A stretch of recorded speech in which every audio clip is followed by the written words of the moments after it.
Hello, my name is Kafui Dey. My guest is Mr. Bediako, who for more than 6 decades has documented, preserved, and defended the history of Ghana sports. If Ghana football has a living archive, many believe his name is Ken Bediako. A message from our sponsor. Queuing for your favorite wache, we can accept it. If there's one thing that Ghanaians can relate with, it's queuing. Queuing for trotro, we can accept it. We adjust. We survive. In fact, if queuing was an Olympic sport, we would win gold. But one thing we can't accept, it's queuing to swap your MTN SIM. Swap your MTN SIM yourself in minutes. Visit the My MTN app or dial *1333# to get this done ASAP. No more standing, no more sweating, no more who be the last person. Do it yourself. Simply swap it everywhere you go. And now back to the conversation. Happy to see you, sir. Thank you. I'm going to start with the freshest news. So we're recording this 3 days after the announcement of the 26-man squad for the Black Stars, FIFA 2026. How do you feel about the announcement of the squad? Well, our entire preparations, for the World Cup, a lot to talk about. Just 2 months into the competition, you had to change the head of the technical team, the coach. And just as we were expecting the coach to present it with his first match, the first trial match that they played, he said it had nothing to do with it. And it turned out that it was for the under 23. So we had only 1 match for the competition, and that was what we saw against Wales. I think it's good enough. Why do you think the preparations have gone on the way they have gone? Is this normal? No, it's not normal. I think the FA has a lot of questions to answer. They're trying to toy with the whole preparations and the running of football in the country, and that one, we're not going to talk about it. But you can see clearly that it doesn't make much sense. To change officials as if we are going to have a coach who will win as the World Cup. I think it was a wrong decision that they took, but it's okay, better late than never. So we let's hope for the best. Meaning you would have loved to have seen Otto Addo in the seat to take the team to the World Cup. It was a bit too late to change him. You see, this is my personal opinion. I thought it was too late to change him. It didn't make sense. As if this man had the magic wand and then he is now trying, he doesn't even know the players. And to add competition, it's strange that your very first match, the man says he doesn't want to do anything with. So a lot of things are happening behind the scenes, and unfortunately, I'm not in the position to know what's happening. But one can see that we are really messing up with the preparations for the World Cup, and I don't expect any miracles. You don't? No, I don't at all. Do you think we can get out of the group? England, Panama, and... Well, they say that football only thing can happen, but I'm sure if we're able to do well against Panama, maybe to encourage us to move forward. But definitely we can't underrate the English team. We can't underrate them. And we are yet to have this squad name. They have not played together. No, because those people who played, you see, I agree. Okay, maybe he knows that Semenyo and others, they are almost secure. But when you have, at least you have played for about 10 minutes to see how it goes. So we still have some few days. So I'm hoping against hope anyway. Which of the teams are we most likely to beat in that group on a good day? On a good day, there is Panama. Oh, but yeah, Are they like the whipping boys of the group? No, they're good for talking about the past records. I mean, the Croatia, outstanding team. Remember, was it? They met France. In the final before. Yes. So, and England, even though they have been final since 1966, but they're still a formidable force. So, we can't call Panama whipping boys, but I think of all the teams between Panama and Croatia, I think our chances are better winning against Panama.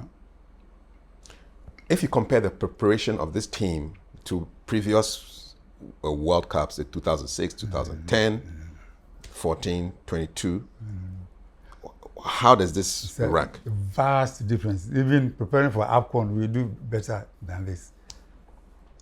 This one, we are just gambling, honestly. We are gambling and hoping that things will work out. Up to last minute, you can't even assemble your best 11 to play, to see how the nation plays. So, we shouldn't lose hope, but I'm not expecting any miracles, like I said.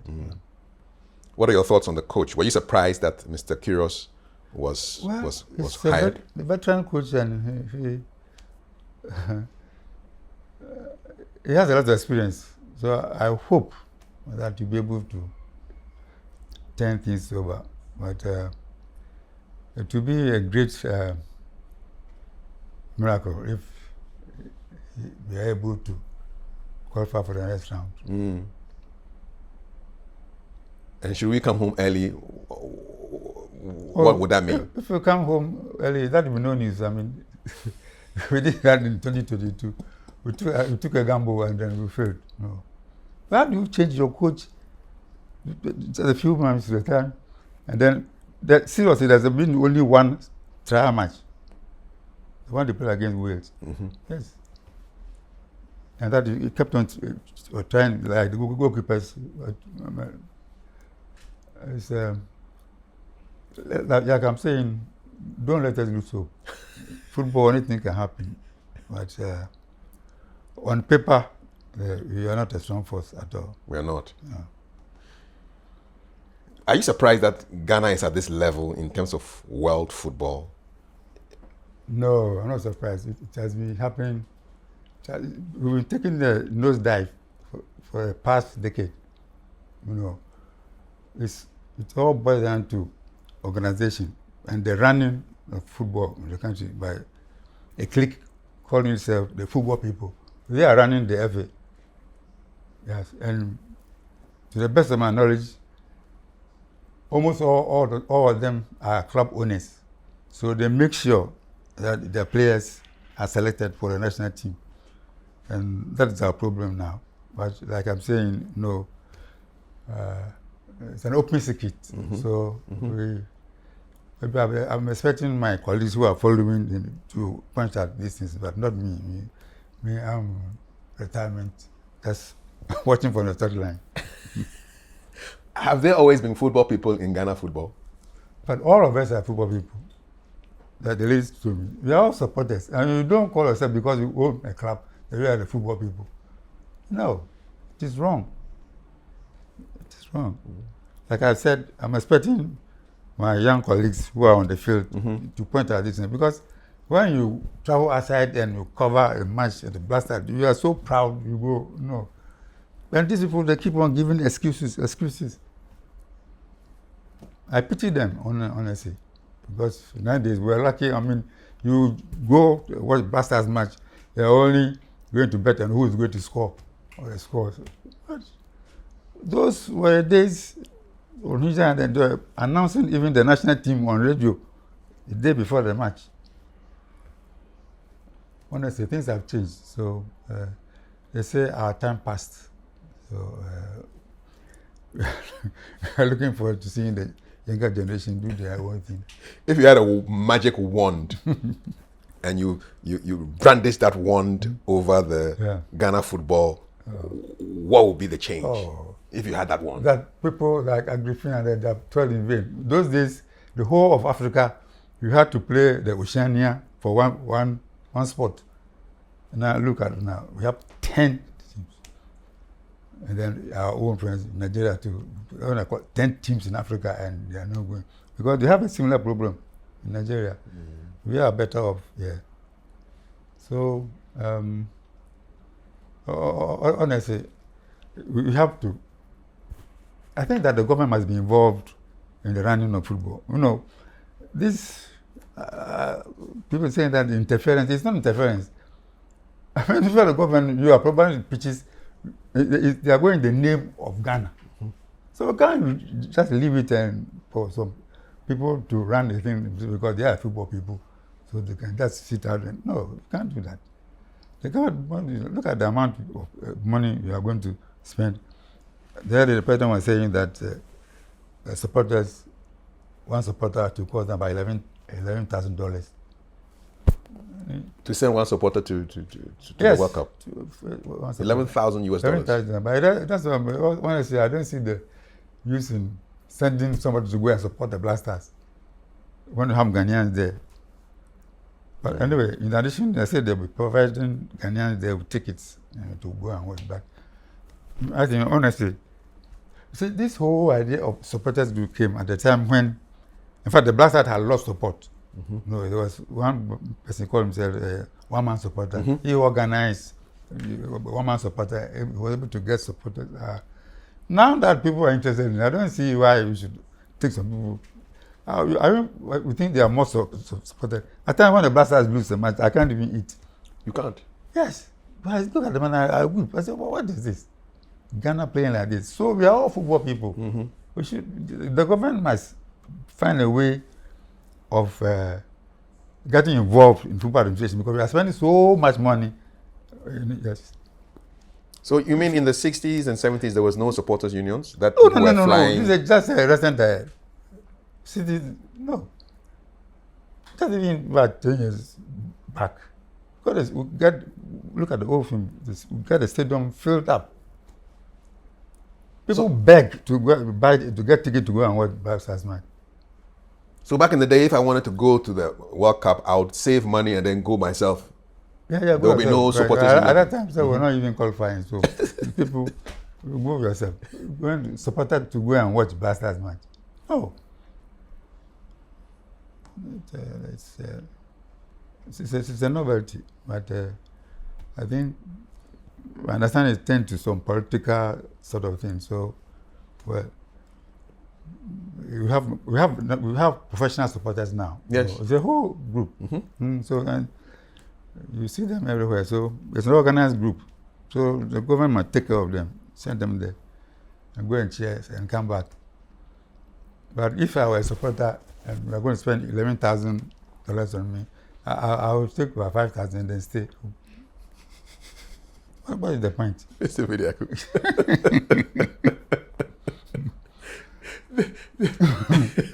This year is 20 years since Ghana qualified for the World Cup for the first time with Germany 2006. This is the 20th anniversary. Yeah. Did it surprise you? I mean, you've been following our qualification since 1960. I read a beautiful piece that you wrote on the whole history of Ghana's qualification. We started trying to get to the World Cup in 1960. It took us 46 years to get to the World Cup. Did that surprise you? Well, you had very good players at that time. It surprises me. It's no surprise as such because it was very difficult at the time. You know, for Ghana, whole of Africa, playing with Oceania to get one seat for the whole of Africa. So when it cut down up to 5, then at least you could see that we have a chance. But for one team in Africa, that wasn't fair distribution at all. Now we have as many as 10. Yes. So that's it. But we did well. It was real. The government put a lot of effort into it, you know. And I would say that we had the cream of, and the football organization at that time too did well. We have the core of these players, first from Liberty professionals, you know. We had Samoa and others, SN, they had played together for some time. and then they had played in the under 20. See, so and the satellites. So we had a cream of players. But now that the focus is now to go and search for a Ghanaian who was born over there, but he plays good football, you get him. That's what we are doing now. How do you feel about that policy? Looking for Ghanaians who are born abroad. That is what we are doing now. Instead of focusing on training our players here, no, you have to go and searching for his birth certificate to find out whether he's Ghanaian. And then some of them they prefer playing for their home country. I would say home country where they were born. One of a few of them, like Sesemanya, for instance, he decided straight away he wanted to play for Ghana. That's okay. You want to play for Ghana, but you don't have to go and beg them to come and play for us. You should have to train our people. They go and play there, then they will come back fully determined and focus and to play for the nation. No. Would you scrap that policy of hunting down Ghanaian people who have at least a grandparent who is a Ghanaian? Would you scrap it? No, I won't scrap it. It's okay because once it's a Ghanaian and he wants to play, that should be okay. But we shouldn't be chasing them. Yeah, we shouldn't be chasing them. Yeah. Okay. I'm saying that squad, the 2006 squad, how do you rate that Black Stars team? Oh, it was a very powerful team. It just unfortunate that we made one sad mistake, and then it was a very good team because they had played together from under 20. No, and then they played in a local league here and wanted to polish up. So as much as he was playing for Liberty Professionals. Yes, he was. SCN, the captain, he played for Haas. So the people will know him. So we know Samojan was playing for Liberty Professionals and has gone to polish up. He comes here. But most of these people, you get them, they only meet at the airport, themselves. And it doesn't bring, team spirit and comradeship. They only meet at the airport? At the airport, yeah. Because the time you're taking that, you meet at the airport, you meet him for the first time. So, you're Ghanaian? Okay. Okay, yeah. So, you are. Welcome. Welcome. So that is it. I mean, it is good because they have better training facilities there. Yes. So if I get actually good, we bring them here. Like Abed Pele, I said, yes. And Tony Yabua. Tony Yabua, those people went, they were even giving them, sharing the bonus. We thought it was okay. So, so the dynamic on that team was far different from what we have now. Different. It's far different. These people, I will call them, it's not fair discussion, but they are soccer mercenaries. Yes, be them, and then you have to make sure that, but it's not our fault too, because if you are taking the shorter course, because we are not organizing the league here. Which of the league players now can offer to play in the Bastards? Just this. I think we have a goalkeeper. Goalkeeper. Yeah, one out of 26. 26. But what does that say about our league? Yeah, it shows that our league is poorly organized. But even if we can organize it, Kotoba has much free of charge and people won't watch it. It is a big shame. It's a big shame. There I was trying to analyze whether it's the result of poor coaching or just lack of talent. Maybe you have to find out. What was your conclusion? My conclusion was that I think both. Poor coaching and lack of talent. Yes. The lack of because talent. You might be able to detect talent. Okay, I would say poor coaching. Because there's a lot of talent in Ghana. Because coach might be able to detect and find out who this boy might be able to tell. It is too much. You want to cheap. You want already made people, but I mean it's better. Okay, now they are starting, so they have the under 17. Most of them are homebred, so I'm sure that we will keep them and then upgrade them. In your estimation, who was the best coach Ghana produced? Who was great at spotting talent? I would say Ade. Coach Ade. Yeah. How did he stand out? Oh no, he stand out because he trained so many teams. he even coached Kafui United. And you could see that he introduced something like, he said, what do you call this, total football. How do you define total football? Well, it's not for total football. I've forgotten football, but he had a skin. Okay. You're talented. He and maybe Afani to some extent. Coach Afani. Yeah. But because we've done it before, having won the under 17 and the 2020. So it's just a matter of pushing them up. And it's when we started looking for these shortcuts. That's the problem now. Yeah, that's the problem now. So lack of long-term thinking is affecting us. Lack of long-term thinking. And I hope that they are going to start. They're talking about under 17. So like the women's football, that are improving. All of them are doing well. The under 17, they went up. The Black Queens, doing the Princesses, they're all doing well. They're playing good football. And what's the secret? Why are the women beating the men? Because local talent, and that is it. So proud to play for his nation. Nobody is begging them to play. He wants to make football a career. So you could see that they are playing with all their strength and enthusiasm, and dedication. That's it. And people high flying, they're playing on better pitches, are getting so much, and they come and play for you. You can't even control him. They're doing you a favor by condescending to come and play for national team. You really feel that strongly about? Yeah, I think some people feel so. How much are you giving them? So that's what they're saying. So you have to look at it. Would you have liked to have a Ghanaian coach lead us to the World Cup if it was your wish? Oh yes. You would have loved that? I would have loved that at the last moment, because we're not going to win the cup anyway. So there's no point in this sacking the coach.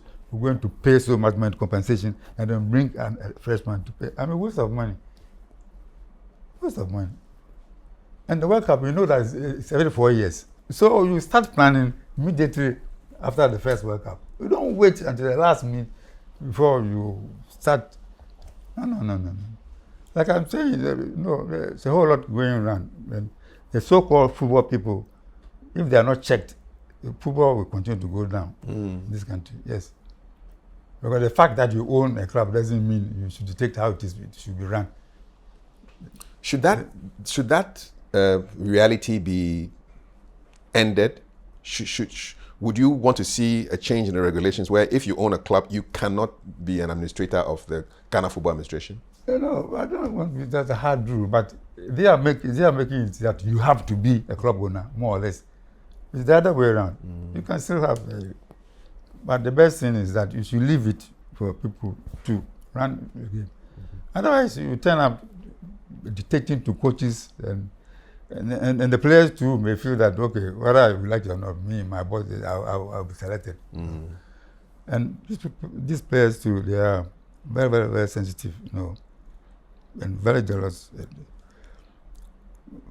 You see them on the team, but it takes some time to be able to. They're jealous, eh? Yes, very, very jealous. How does the jealousy express itself? Look, I was editing the Kotoko Express some time ago. That was the time I think we had his player from the Kotoko team. Dongbote? No. Shamokwe? No, quite recent.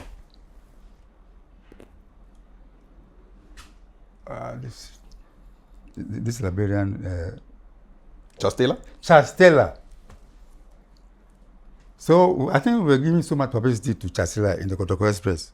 So another Kotoko player came on a visit. So I asked the photographer to take a picture of him. He said he wouldn't take. I asked the photographer, I said, "Oh, have you finished using Charles Taylor's picture?" Jealous man. I said, I bet this man. What's wrong with you? No, it's true. Look, the swag, the player, they're jealous.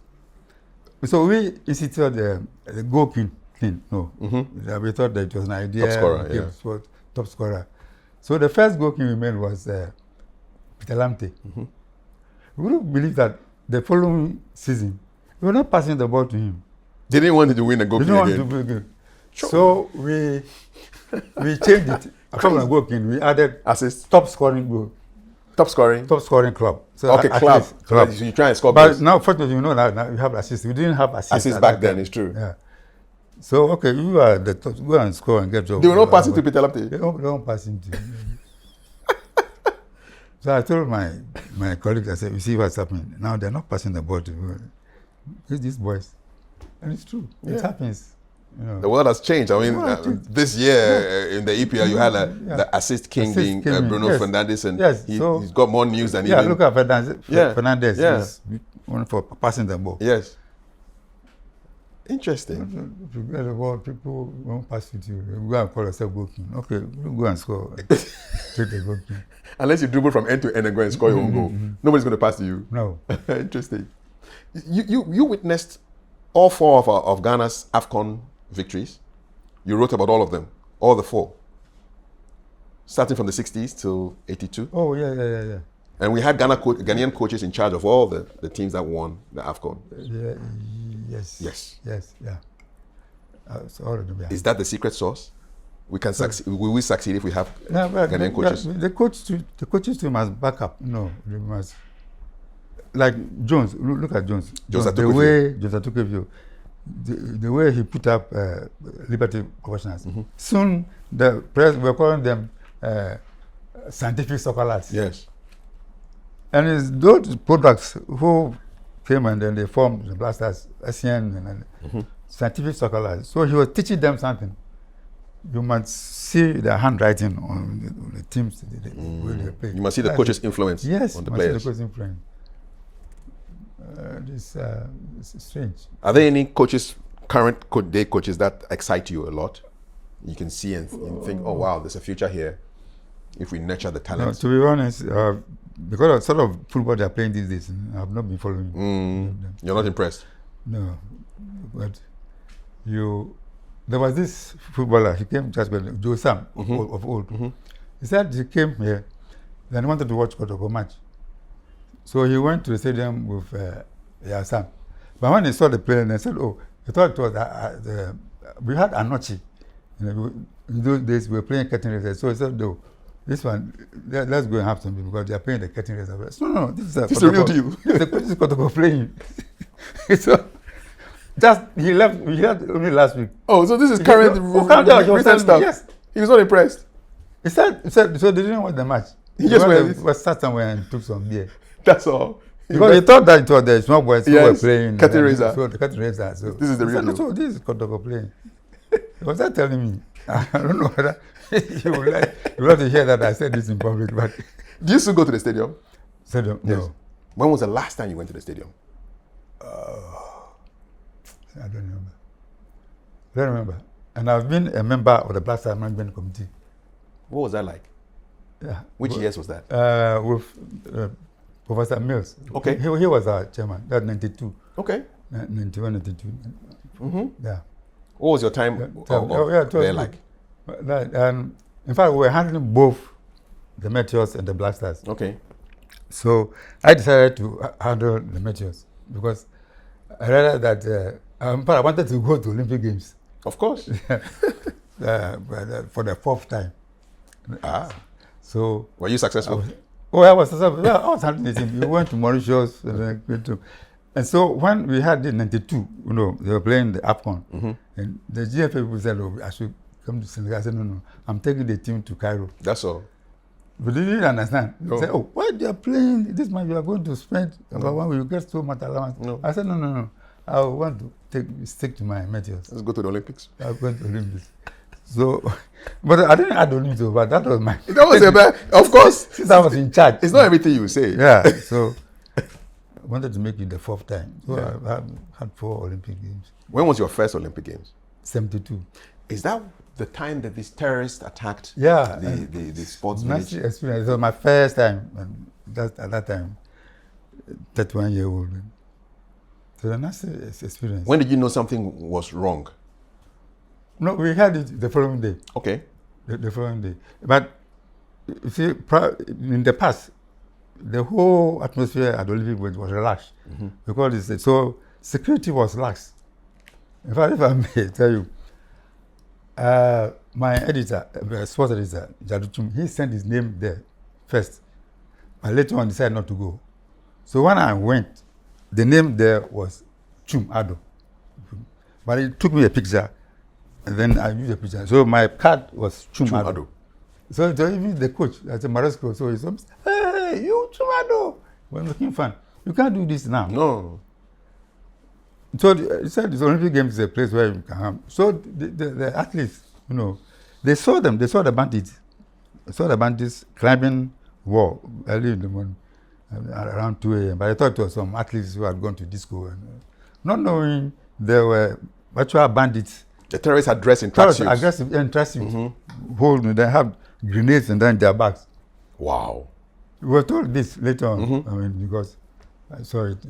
So the following day, they asked, they organized the press conference and told us this.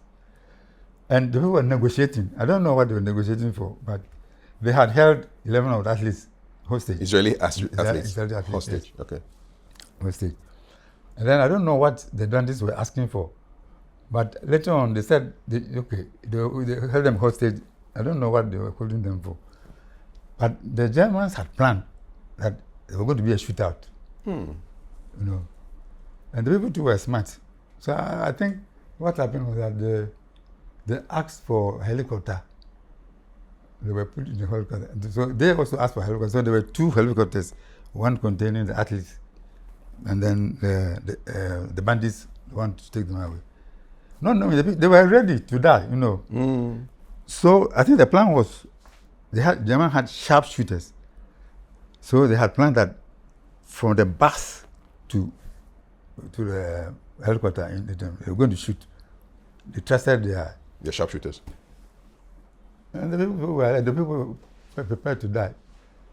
So as soon as they got out of them, they shot the first shot. Wow. And the people threw the bomb, grenades into the where the athletes were. The athletes were. They had been handcuffed. Oh, boy. So 11 of them, they were killed. Wow. But they killed the bandits too. Yeah. So it was a very nasty scene, and it was in the middle of the Olympic Games. So there was a huge debate whether the games must stop the games.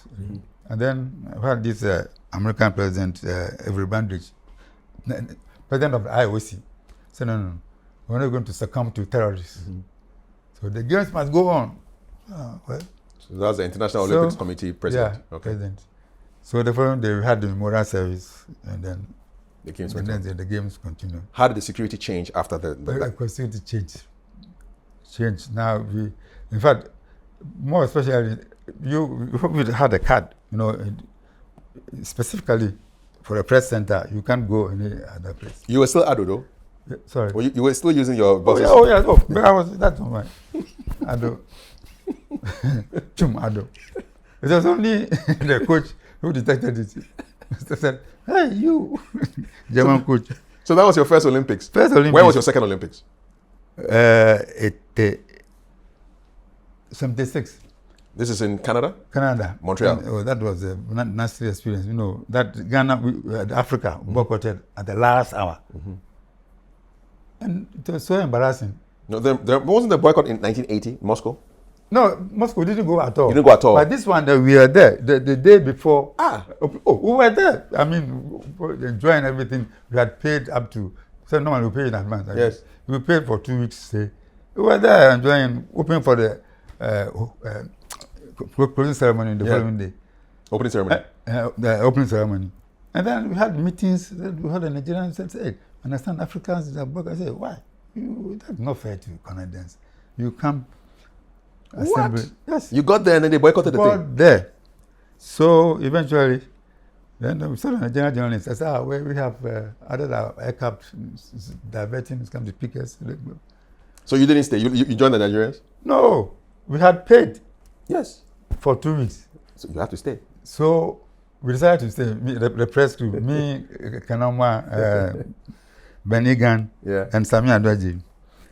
But we went to the press press center, press box, and there were only blacks there. It was embarrassing. I mean, your athletes are not here. Now, what are you doing there? We felt uncomfortable, so after 4 days, we left. You didn't cover anything at all? No, there was nothing to cover. I mean, we went there for the Ghanaians. Yes. The football team, and we had the best prepared football team at that time. Really? Oh, yes. That's where Polo and Mama Kwanya, they said, 76. We had a very good team. And the boxing too. And Nkazaja and Dr. Nkazaja, we were hoping to get some good medal in boxing, for instance. But it didn't happen. It was, we had the whole meetings, and then that's Bob Kote, he was the leader, and said, we are waiting for instruction from Accra, blah, blah, blah, blah. So that was it. Yeah, the John Kote was like he was the commissioner for sports back then. Yeah, 76 in that champion regime. Yeah. But did you get to enjoy Montreal? Oh yes, we did. We enjoyed Montreal, but no, we so after 4 or 5 days, we decided to go round. So we came to London. Before you came to Ghana. Watching the thing on TV. No. Sad. And then in 1980, there was a boycott. So you didn't go, the Moscow ones. Yeah. So what was your last one, last Olympics? The last one was 92. But I went to 88. Okay. You know. In Seoul? So, yes. I left graphic in 82 December, you know, because of political... Yes, of course. They said they were transferring us in the wake of this Blood and Thunder days. Yes. Said 31st December. I had gone to Libya to cover the AFCON. The last AFCON. Yes. So I wanted to make... so that's it. So the last one was Seoul. You went to Seoul? Seoul, yeah. And then I had left graphic. Okay. But I was made a member of the Olympic Committee. Okay. Yeah, an ex-official member. In fact, so I was a press attaché. And that was the first time I lived in the village. The athletes' village? The athletes' village. And we had a press center. So it was a whole new ball game, you know. The press center is so different, you know. But different in terms of what? No, press, you know, 24-hour operation. I'm talking about nightlife. You know. Yes. The beer was flowing. That was Olympics where Ben Johnson was nabbed for steroid use. Yeah, yes. Did you observe that race? Yeah, yes, I did. You were in the stadium. And you see, I was a supporter of him. I was supporting him. 87, I went to Canada for an Olympic seminar. So I saw him.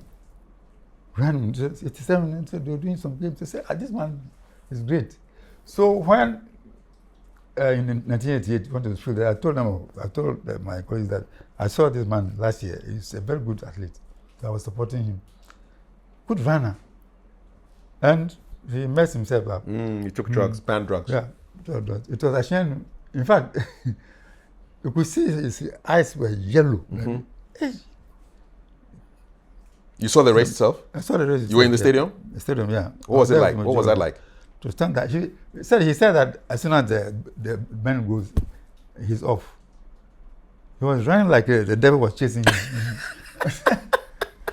No, but it was a good runner. It's just unfortunate. Yeah. So we didn't hear it. I was in my room then. Achenu, he was the head of the boxing.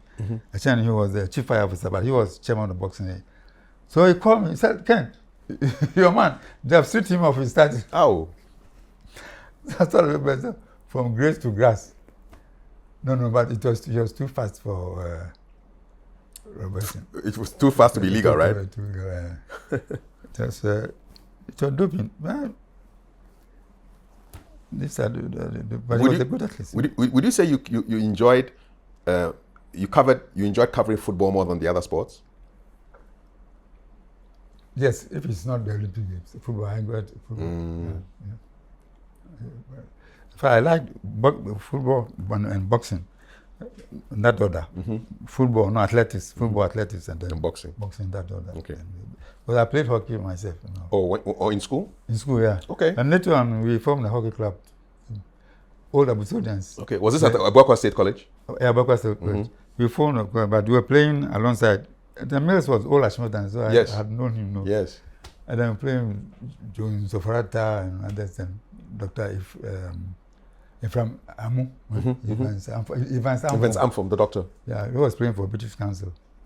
It was a good, publicity for our school. Yes. You know, that I didn't realize that I was giving them so much publicity. You know, about 5 years ago, they were honoring some people and I was invited. Of course. He said, you projected. I was using my position to project my school. Little did you know. Did you ever cover any of the great Ghanaian boxers, their fights? Oh, yeah, yes. Who did you cover? Well, I covered from, I would say, Joe Tete and then Floyd Robertson. Floyd Robertson, 1964. You know, that was, like I was saying, when he was not both a football man, but he sports.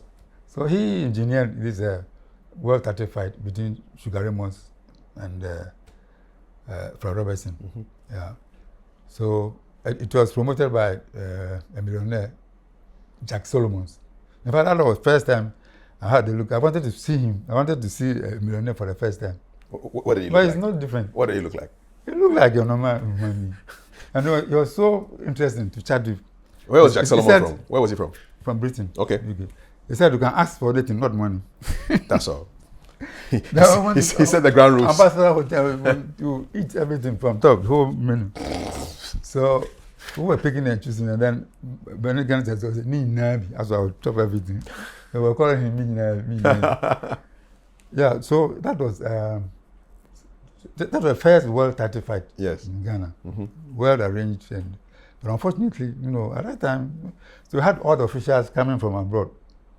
I would say, I don't know whether to call them supporters of Ramos, but nobody judged in the favor of Floyd. It was a very close fight, and most people thought that Floyd won, but of course, he had come with his own officials, so they gave the verdict to him. And you know what happened? The chairman of the boxing authority, Prince Yabwati, he jumped onto the ring and said he had nullified the fight. He had reversed the decision. What authority did he have? And this brings me to, we had the Daily Mirror reporter, Peter Wilson. From the UK? From the UK coming. In fact, no, the graphic was established by doing so. And I was communicating with him, and he came and just picking tips how to cover sports and that thing. You know what he wrote? He was saying that, in fact, Floyd deserved to win. The Ghanaian? You know, because he was given a series of fights just and he said it doesn't make sense. But to add confusion to disbelief, the chairman of the Ghana Boxing Authority jumped into the ring. To add confusion to disbelief. That's great writing. Great writing. Yeah. I kept it. The last time Jolati came to our office, he wanted to write, and I said, he wanted some pictures on the whole fight, and I narrated this to him. I said, I still keep this phrase, to add confusion to disbelief. So I use it quite often. It's a beautiful turn of phrase. Yes. What was it like working with Mr. Jolati of blessed memory? Oh, Joe is nice person. The man can talk. What?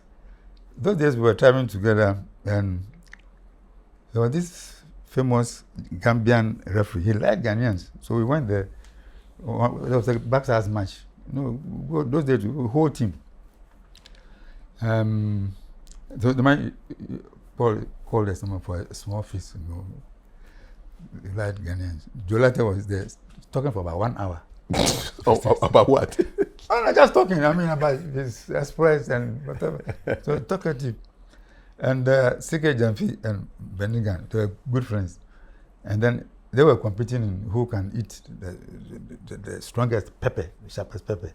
I said, what kind of competition is this? Incidentally, the man, he prepared some fish for us, goat. Okay. So it was sort of a competition. And later on, you know, after the residue, you know, the pepper residue. Yes. Benigan took it and drank it like a soup. The pepper. So Sike Jamfi clapped for him. That you've won the competition. Yeah, for once he accepted defeat. It's just nice traveling with these people. I can imagine. Harry Thompson. Oh, Harry Thompson. Harry Thompson was another character. Also a journalist? Yeah, he was a commentator, football, GBC. Mm-hmm. Yeah. But the last time we traveled together was to Libya. Mm-hmm. It's a very strong team. The GBC had a very strong team. Harry Thompson and his brother, and Benny Gann. That's Mikey Gann's brother. Mikey Gann's brother. Yeah. Benny Gann, and then Brakunyapa. Okay, I know he's a producer or something. Yeah. So we went. And then me, Ohima Charles from Ghanaian Times, me from Graphic, and then Samuel Dweji. So that's where we went. And it was a big adventure. In Libya?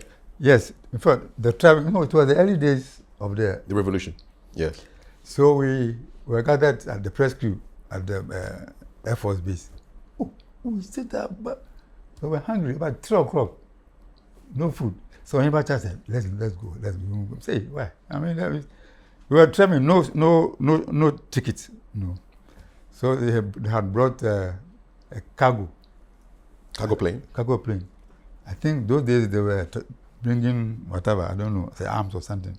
So we said we're going to go by the cargo plane. Cargo plane, okay. So we went in. That's the first time I entered a cargo plane. Vast, yes. But it had about 12 seats at the rear. So that's where you went to sit? That's where we sit, yeah. So we're there. Did you see the cargo? No, empty. Okay. It was empty. Empty cargo. So, yeah. So you were the cargo? Yeah, so the cargo. Whatever they brought, we don't know. You don't know? So we went. That took you to Libya? Libya. Was that your first time to Libya? First time. When you stepped out, what did you see that surprised you? Look, it is a very wonderful country. No, full of, I don't know, is it insignia or signboard, these phrases. One thing I can say, in need, something talent, okay. So they put like phrases, slogans on the billboards to kind of get people to be programming the people to think in a particular way. Yeah, and then we have this famous Green Book. Yes, yes, Jamahariya Revolution Green Book. Said it is free to go to watch a match. That you must take part. Must take part. So funny things. Yeah. If a woman doesn't that is pregnant, that kind of thing. So on the billboards you had all these slogans. Yeah. We used to have a bit of that in Ghana in the 80s, like Africa must unite. Yes. It said in need, freedom is latent. In need, freedom is latent. That's why I kept it in my head. Yeah. That was Libya. Libya. The man will be talking on the TV for about 3 hours. Gaddafi. Colonel Gaddafi. But the only thing is that they have the training military school. Very pretty ladies that is dressed, well dressed. And we went there. Was that part of the sports coverage, Mr. Bediako? Yes, the pretty girls. To admire. The pretty girls. Was that part was that part of the coverage? In fact, all I've covered everything. Total coverage. Total coverage. And for the first time, we went there, no tickets in the first place, no money, nothing. Then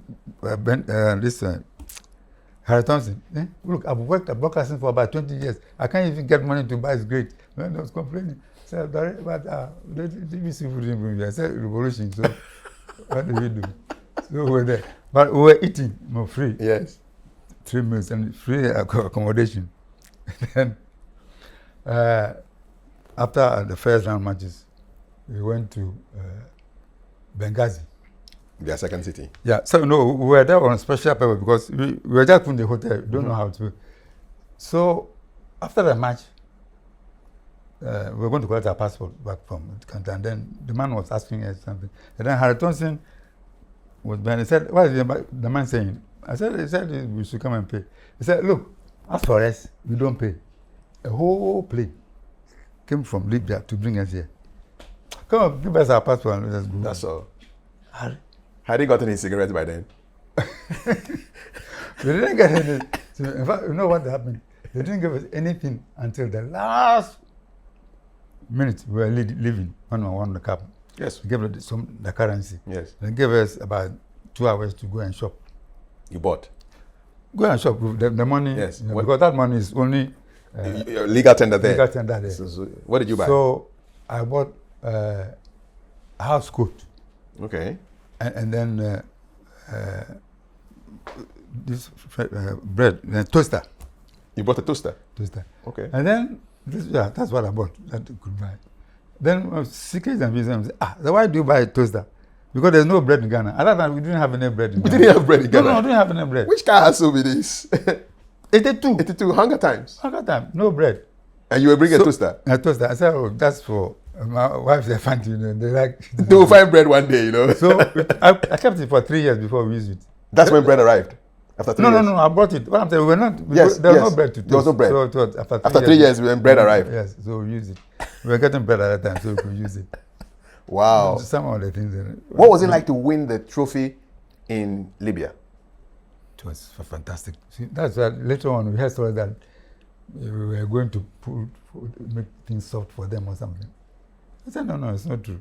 That's what Kafui was saying. It was a young team, Ogunti and others, but we won. And the stories was that we were going to pull them out for Libya, and Gaddafi had said that we had bought the match or something. They thought we were going to lie down for them to win. Yes, that's what people was. In fact, they still, Kafui even said, I had to correct him. He said, it's not true, I was there. And these boys were determined to play and win. I remember, I've forgotten the PNDC man who won the West. And then he was calling the day of the match, calling the players that they should take this as their contribution to the nation, the revolution. Kafui, Chairman, what do you mean by revolution? Then I spoke to him. When I go to play the match, giving us the allowance. Give us the money, man. It's a revolution. We want our cash. Have we always had issues with money? But I mean, in Brazil, we saw this very sight of $3 million in a plane going from Ghana to Brazil. Have we always had these money issues? No.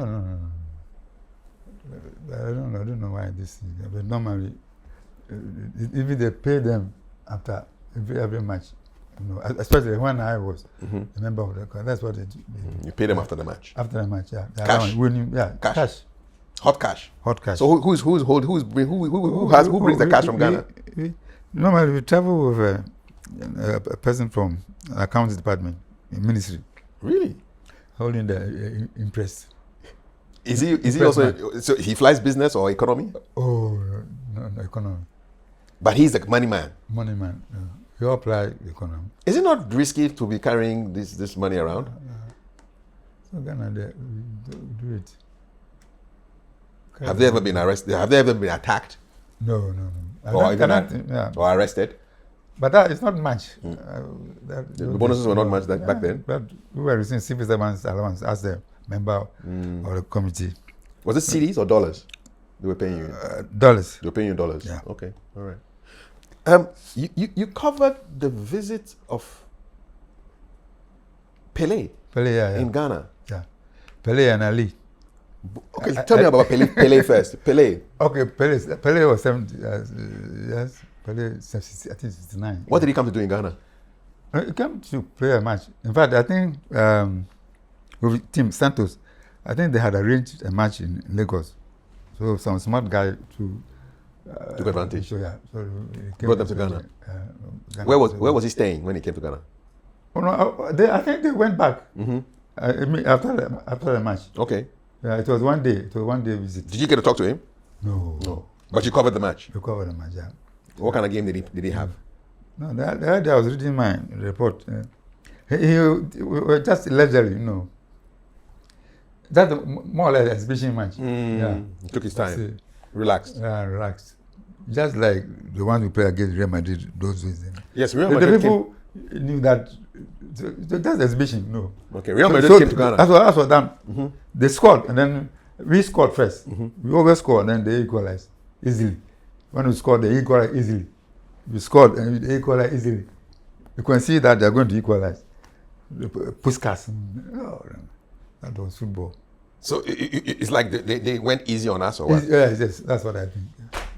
But several people say that they were serious, because Onyejan had told them that these people who don't play well, they will score you about 8 goals.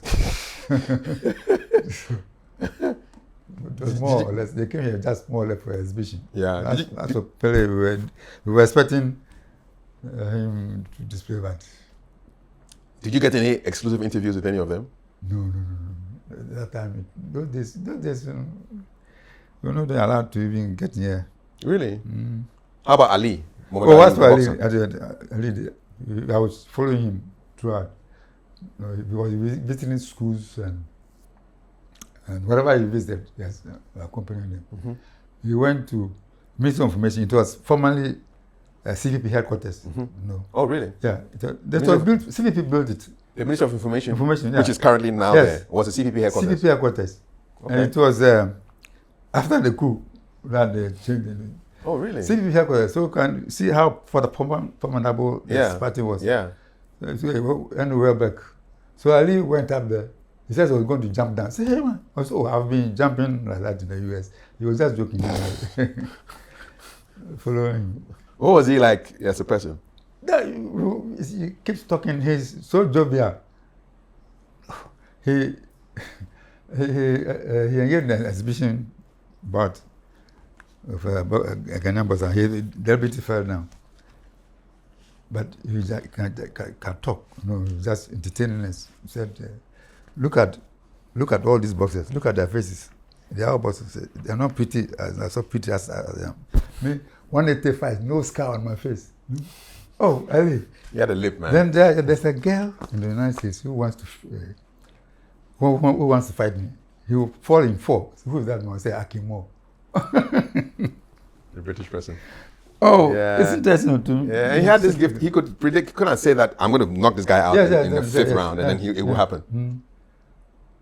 I think there was one fight. He didn't get it right or something. Then he said 6+2. He says so. I got it right. So.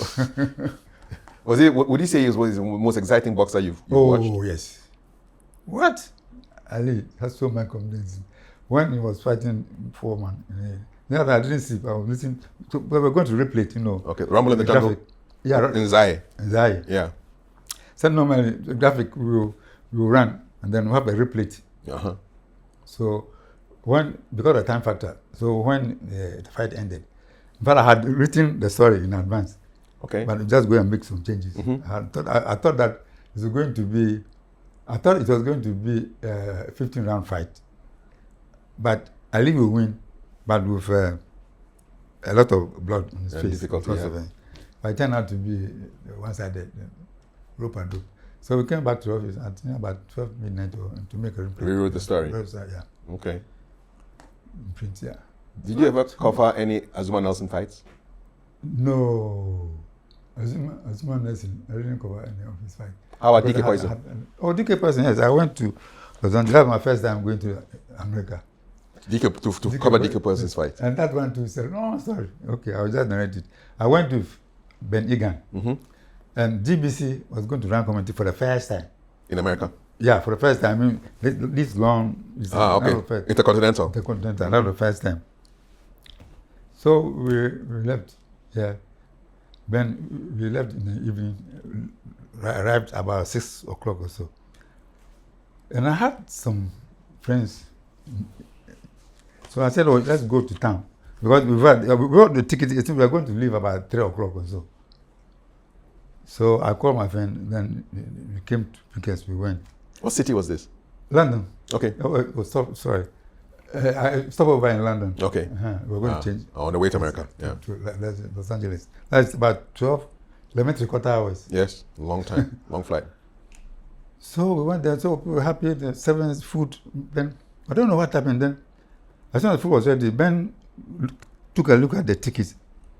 The time, it wasn't 2 o'clock or so. I think we were to leave, I think about 10 o'clock. So you were late? We arrived at 6 o'clock, and to leave about 9 or something. We thought it was 3 o'clock. No. So we have missed the flight at the time it's on. Whoa. Then Ben said, you came. So it's okay, it doesn't matter, let's go. He was blaming you? And so I said, I know somebody in town, so we should go. But he went with you. And he went with me. So I brought the idea. So he was blaming me. And then, so we took taxi, we came to the airport. Then the lady looked at us. How did you manage to miss the plane? Then Bediako said, what Bofun? What is Bofun? How did you manage? Because you arrived at 6 o'clock. Yes. You are not coming At 3 So something. how did you manage To to miss- miss the plane? He kept saying, What was your response? huh? What was your response? Did you respond? No. The man was looking at me and blowing me that I took. So he said, "Oh, people were saying, oh, don't worry, what's for this place? Oh, I bet 1 hour, I have a flight too, so you can go." So we went. That was the prelims, though. But our luggage it was checked in from Accra to straight to So- LA. So that luggage was going. When we arrived in LA, Bediako couldn't trace his luggage. I hope he didn't blame you again. You blame me. But luckily at that time, so you know, at that time we had this Jeremy. Okay. So I gave mine to him to wear for 2 days. His luggage came the following day. Luggage came the following day. Was he the same size as you Who- in terms of body build? No, He was bigger. Bigger. Oh, So everything was smaller on him. yes, but no, that one is. It's loose. Jerome is yeah. loose. Yeah. Oh, Benjamin. So you covered the Yes, fight. You we managed. covered the fight, You yes. made it for the fight. We made it for a fight. Very interesting. And Is that when So- you won the title? yes, Oh, what was that like? yes. So Ghanaians were there. Then I was running the rank by rank account. Yes. Okay. Play by play. Yes, summary. Okay, you were doing the summary. The summary for the first time. I'm doing it. But I didn't understand. The man, he was not using his left. So I kept on saying that I didn't understand why he was not using his left. But later on, the coach explained to me that it was tactical. Because that man had a powerful right, and if he used his left, he opened himself up. But anyway, so we won the fight. Okay, and that was. So that's over 50 years. This is 1975. Yeah. So 51 years Yes. ago. That's it. Our very first world title. Yeah, that was the second. Yes. Okay. Second was the first was Floyd Robertson. Okay. But it was the first time they won the title. Exactly. Yeah. First world champion. World champion. The story about the government taking money from him to go and buy. No. I need the facts, Mr. Bediako. The claim is that the Achampon government needed money, and so they took a loan of DK Poison's purse Luckily, to go and buy Luckily- mackerel. What are the facts? luckily, I was also at the. It wasn't that fight. It wasn't that fight. It was another fight. We fought in against Fukuyama. Yeah, but luckily, that was 76. Yes. We were at the Olympic Games. No, the Montreal. Yes, Montreal. Yeah, and luckily, Simpa Santi, who negotiated, he got money from that. The money from the not from the first fight, but the second fight, Fukuyama. Simpa Santi was a special assistant to Achampon, Yes. more or less the commissioner for sport. So he asked to get some fame. But at that time, we needed money. So I think he negotiated with DK Poison, saying that he should give him some of the money to buy sardines. And I got to know this. I wasn't there. I got to know this in Montreal because Simpe came. At that time, so we were preparing for the Olympic Games. Yes. So from Japan, he came to LA for Montreal. Canada. And he told me, said, "Oh, you have been lucky. DK has been so generous, and he's giving some money to buy Tinapa. The Tinapa was for Ghana. For Ghana. Things were that bad? Oh yes. There was no Tinapa in Ghana? No Tinapa. What were you eating at that time? What were you eating? Oh, we were managing. On what? You can't imagine Tinapa. There was no fish, no tin fish in the country. No tin fish. People messed up. So that was a remnant. It's because he said it. No, I mean I was there. Yes, you were there. Yes, yeah, that's the reason why. So I was telling them people that it wasn't alone government, but since President used his initiative, that when you come, he brings this in a champion. In any case, the government was sponsoring DK person to go abroad. In fact, they were sponsoring his training, hotel, everything free. And the everybody set up a boxing syndicate chaired by Justice Anna. Oh, yeah, former speaker. To make sure that you went to the Africa Championships and then got Commonwealth and then made sure then even the contract, for the fight. So that one we can give credit to the champion people. Yeah. How much was the amount of money? Is it 15? We had 40,000. We had 50,000. No. I think it was 15,000. Dollars, right? Yeah, dollars. Yeah. Why did it take so long for Mr. DK Poison to get his money back? I don't know. I thought that he had taken it already. I don't know. Because there were no witnesses. Yeah. So that, when I said no, honestly, the sympathy had told us that that's what happened. Yeah. Because after all, he gave him free house. At Teshinugwa? Teshinugwa. And boarding accommodation, everything was free. They just made him special. But the government, the Akufo-Addo government paid the money back. Yes. In fact, I testified. I told Elizabeth I said, in fact, I was there when Sebastian did. Because the man is dead, so dead men don't talk. Dead men don't talk. There were arguments that it should have been paid back with interest. Well, maybe we don't know the text. It's a $50, 40-something year loan, old loan, in fact, it was supposed to be paid back immediately. Yes, it took too long. I don't think the man himself didn't need money. Not that he didn't need money, but because they had given him a free house, so he thought that he didn't need the money at the time. Yeah. And unfortunately, it's 75, and then 79. It was 79 we had this. The revolution. Yeah, June 4th. June 4th. Indeed. But Simpay should have made sure that the money came back. I want us to talk a little bit about sports journalism. These days we have highlights, we have the internet. But when you started out, what was sports journalism like? How did you, for example, gather your statistics in the 60s? Difficult. This man asked me the similar question. How were we sending stories? Maybe I'll start from the sending stories. That's what local stories. What we did was that you travel, you telephone by telephone. Oh, you telephone your story. Telephone story. Graphic. Yeah. When I started with Republicans, when had Republicans, they were based at Suedro. So when I was very free with Onija, so I had a lift. I go there, cover the match, but they lift me. You cover the match, sent by phone. But us traveling outside, they go by cable. It's cable. We send the thing by cable, just like telegram. There's a Bediako graphically Accra. So we send it because it should be like telegram. Then they will. So you break the sentence. You don't write full sentences. Yeah. So what would be a typical? Say you are reporting on a game. What would you say? What would you write? What would you type? Okay, typically, I'm sending from. Say from Libya. Black Stars have won the AFCON. Yeah. What are you sending back home? No, the right. Black Stars win cup. Okay, let me talk about 75. Okay. The DK person fight. Oh, okay. I was staying with a friend who was formerly with the graphic. So, in those days, you write the story and then by telephone, and then the telephone is there. We'll take it and then you will send it. Okay. This one, I started. Then they said, in the 5th round, then the lady on the phone said, "No, I don't speak your language." Because of my accent. Yes.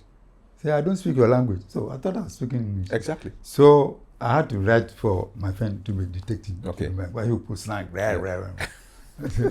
Lady said, I don't speak your language. Your language, what do you mean by that? We're speaking English now. Speaking English now. Yeah. So that's what we were doing.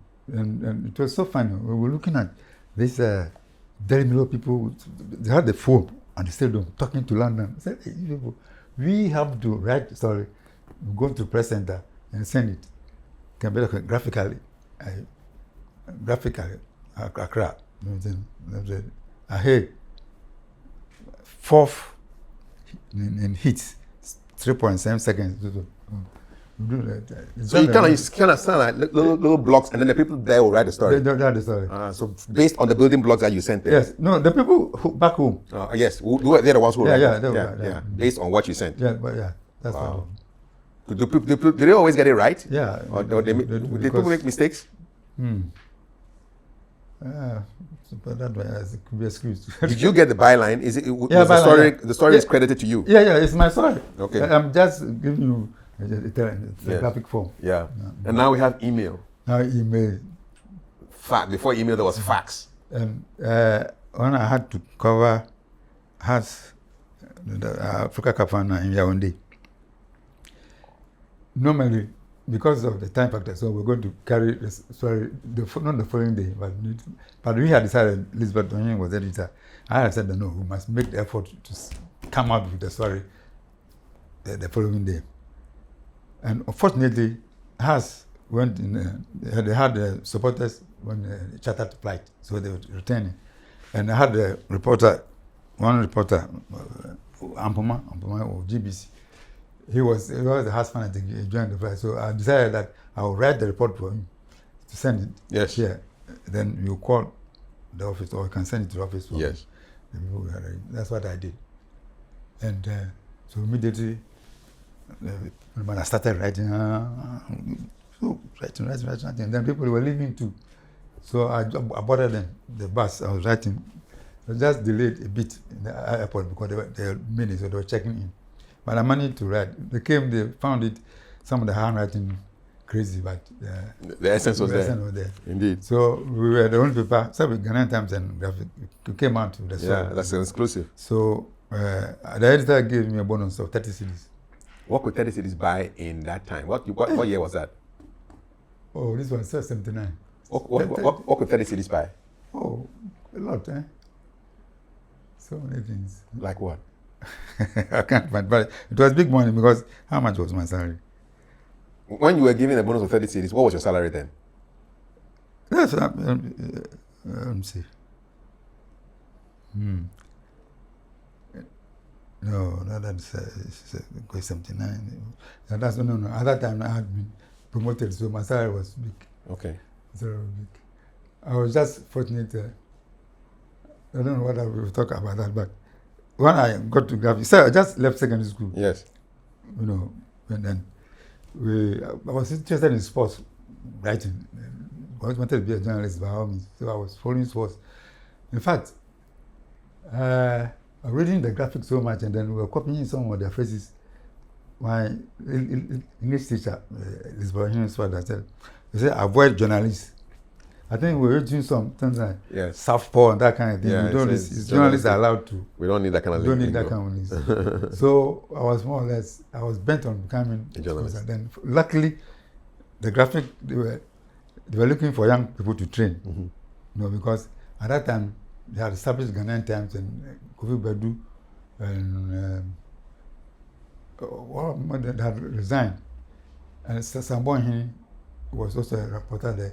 He had been made sports organizer or had been a sports writer. And Wallace Johnson too had gone to Ghanaian Times. So back then, the editor decided that you people will come, will make you popular, and then you resign. So he was going to take us, but make sure that we don't use our names right from the beginning. That's when it. I was taking it. Yeah. But I was tested anyway. When I went, they asked me questions about whether I follow sport. I do follow sport. And then the editor asked me, there was Founders Day games. Normally you have Founders Day games, National Day games in September. You know, named after around his birthday. His birthday, yeah. September. So I asked whether I watched the game. So yeah, I'm very much interested. I said, then sit down, write a review. But normally, no graphic, they review sports. So I sat down. Less over an hour, I wrote what I'd give me back. And I said, okay, go. So I went. I was then a clerk officer at electricity. I worked there for 6 months. Where? Electricity. Oh. The accounts office. Okay, ECG. You worked there before? Yeah, for 6 months. And that building there was the most beautiful building at the time. The one near Circle? No. near hockey pitch. Yeah, yes. It was Opposite. the most beautiful building at the time. Really? Yeah. Was Dumso there at that time? Oh, no. There was nothing like Dumso at all. At all. The The power was flowing. power was flowing. So he asked me what I could, then I did. So then the following day I saw the thing published. The review that you wrote? Yes. So they called me and said I should come. Then I went to see the editor. So, okay, young man, I think you have some talent. We will train you for some time, but you have to work hard. If you don't work hard, we'll show you the exit. That's all. Who was this saying this to you? Sean, Isaac Sean. Your editor? Editor, yes. So thank you very much. So I left and came back the following day. Then my office people, they said, our boss there, he was called Mobutu. ECG? ECG, He said, the man was asking of you. Because I told him I was going out to buy something and come. And then you went up and ended up a graphic. So he said, Mobutu is on my door. So come. I said, my friend, people say I should work. I'm not coming. So that is it. And the graphic was a very good place to work. Did you formally resign from Mobutu's place? No.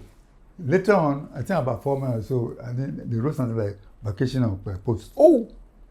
in the newspapers? Oh, no. On their notice board? Yeah, I think so. I think it's a letter. Okay. Addressed me. Or to you? Yeah. Vacation of post. Yeah. Oh. Did you rectify it? Oh, no. I mean, I was. You vacated? I wasn't bothered. I'm here enjoying myself. Graphic, those days, were the pay, I was even more than twice the salary I was taking there. And it was in September, and graphic, they pay bonus at the end of the year, whether you come in December or not. You can just imagine. And then the graphic, they were paying 2 weeks. Every 2 weeks they pay? Every 2 weeks. In fact, since I left graphic, I had never received a monthly pay before. Graphic 2 weeks. Every 2 weeks? Every 2 weeks. We never go broke. Is it a Friday? Yeah, Friday. 2 weeks. Boom. So we were okay. In fact, I never got broke. You were the man in town? Oh, man in town, man. You get broke for a few hours. And then it took 2 weeks to come up again.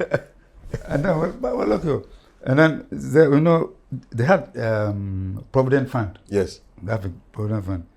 So when Osage decided that they were going to introduce this knit, we had to wind up, fold up the suit. And that one, we're going to get some back pay. I calculated, and I was going to get about 265 CDs. So I went to Kingsway, and I saw some radiogram. It's 234 CDs. So I marked it there. So as soon as I paid, so graphic, and that's when it was getting to Christmas too. I collected my money, went for the radiogram, took a taxi home, and came back to the office and showed them the receipt. Straight up. I said, man, look how we're going to spend the Christmas. You have no idea.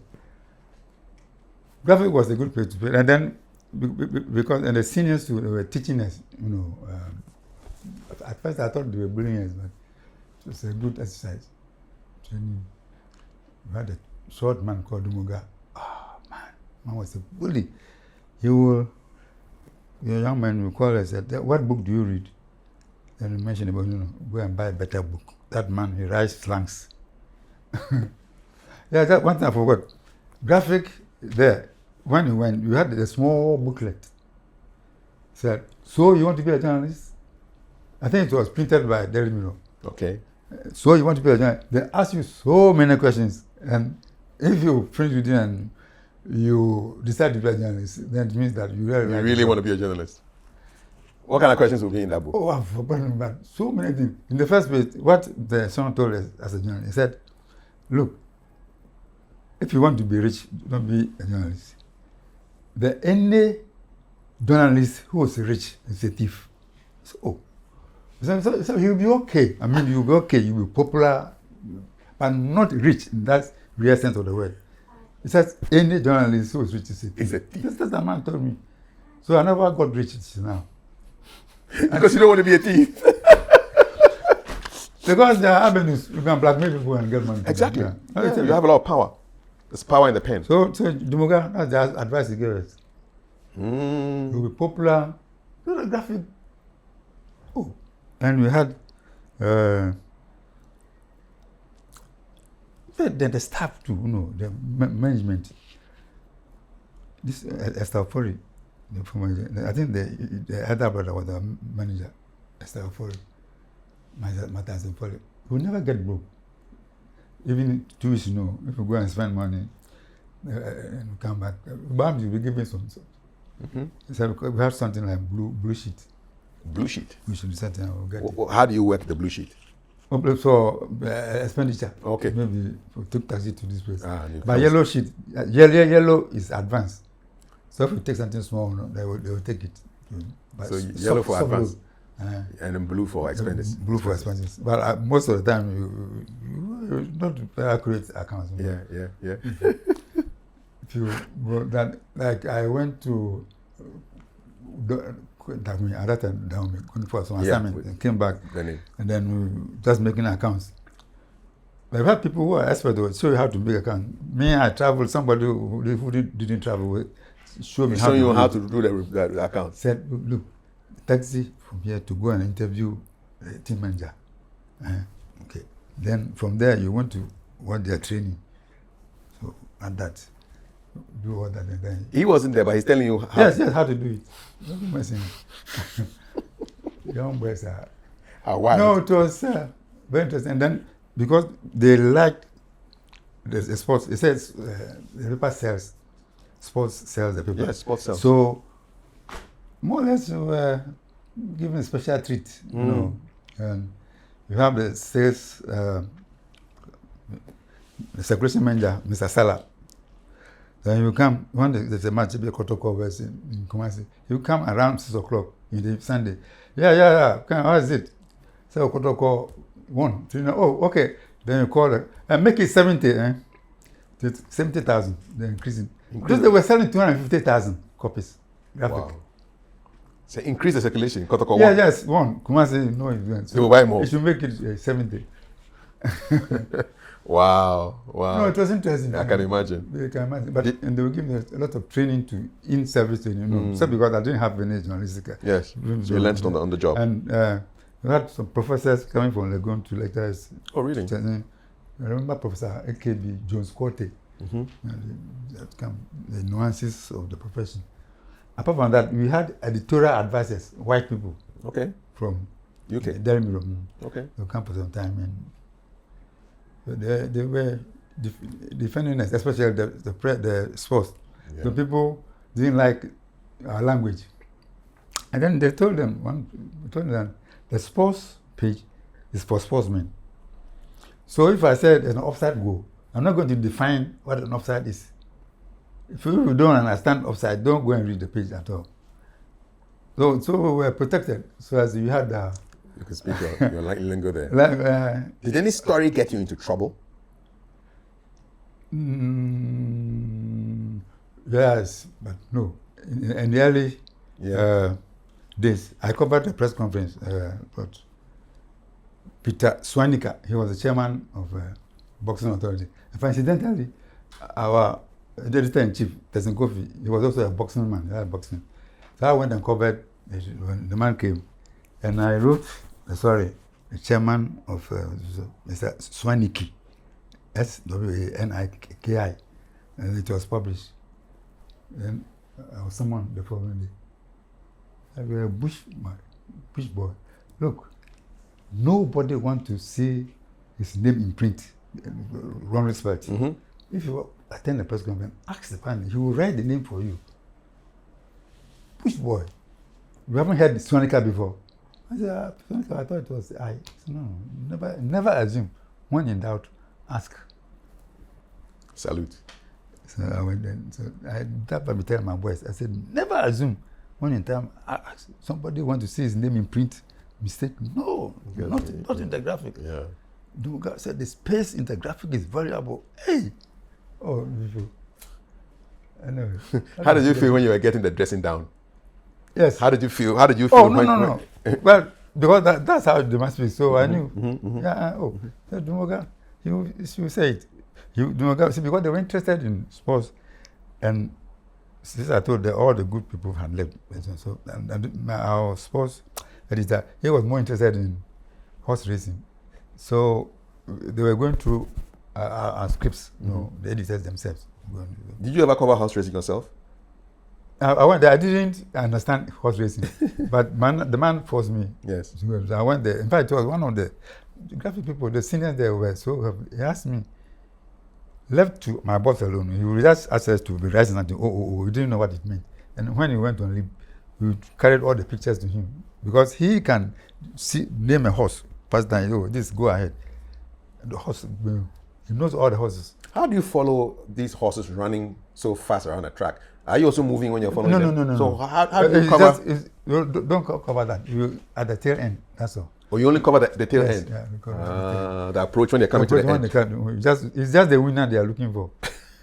Because people are also betting on it, right? Back then, people were also betting on the horses. Oh, no, that horse racing betting.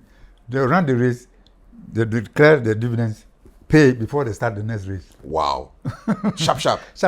So they want you to stake again. Am I right in saying that where the Kempinski is today is where they used to have the horses? That was the polo club? That was the race course. Race course? Yeah.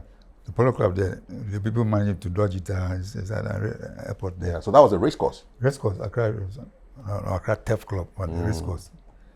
Yeah. So, as for horse racing, it's there. It's there, but they moved the place now. Yes. I think Pram. Yeah, race course. Yeah. Let me come back to football. Who's the greatest Ghanaian footballer that you've ever seen? Basi. Yes. You see, this question will put between me from when the GNP, I think they were marking the 50th anniversary of introduction of football in Ghana or something. I think 100 years. Yeah. They asked us to select the best. So what it did was, it made it generation by generation. Good. That's what we did. Select it. It was very difficult to get the but currently, I say we're talking about Ghanaian. Yes. I think so it's between Polo and Abedipele. But I think Abedipele, you see, for longevity. Yeah. Somebody asked me, so I think currently Abedipele. For longevity, right? Yeah, because he has played good football enough, both home and abroad. Yes, and then he played for the national team for several times. Yeah. Most underrated Black Star player. Underrated? Hey. No, I don't understand the question.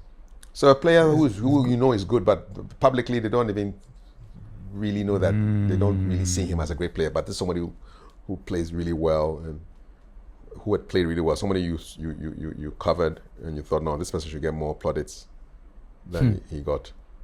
Oh, it's serious though, because I'm always looking at only the better side.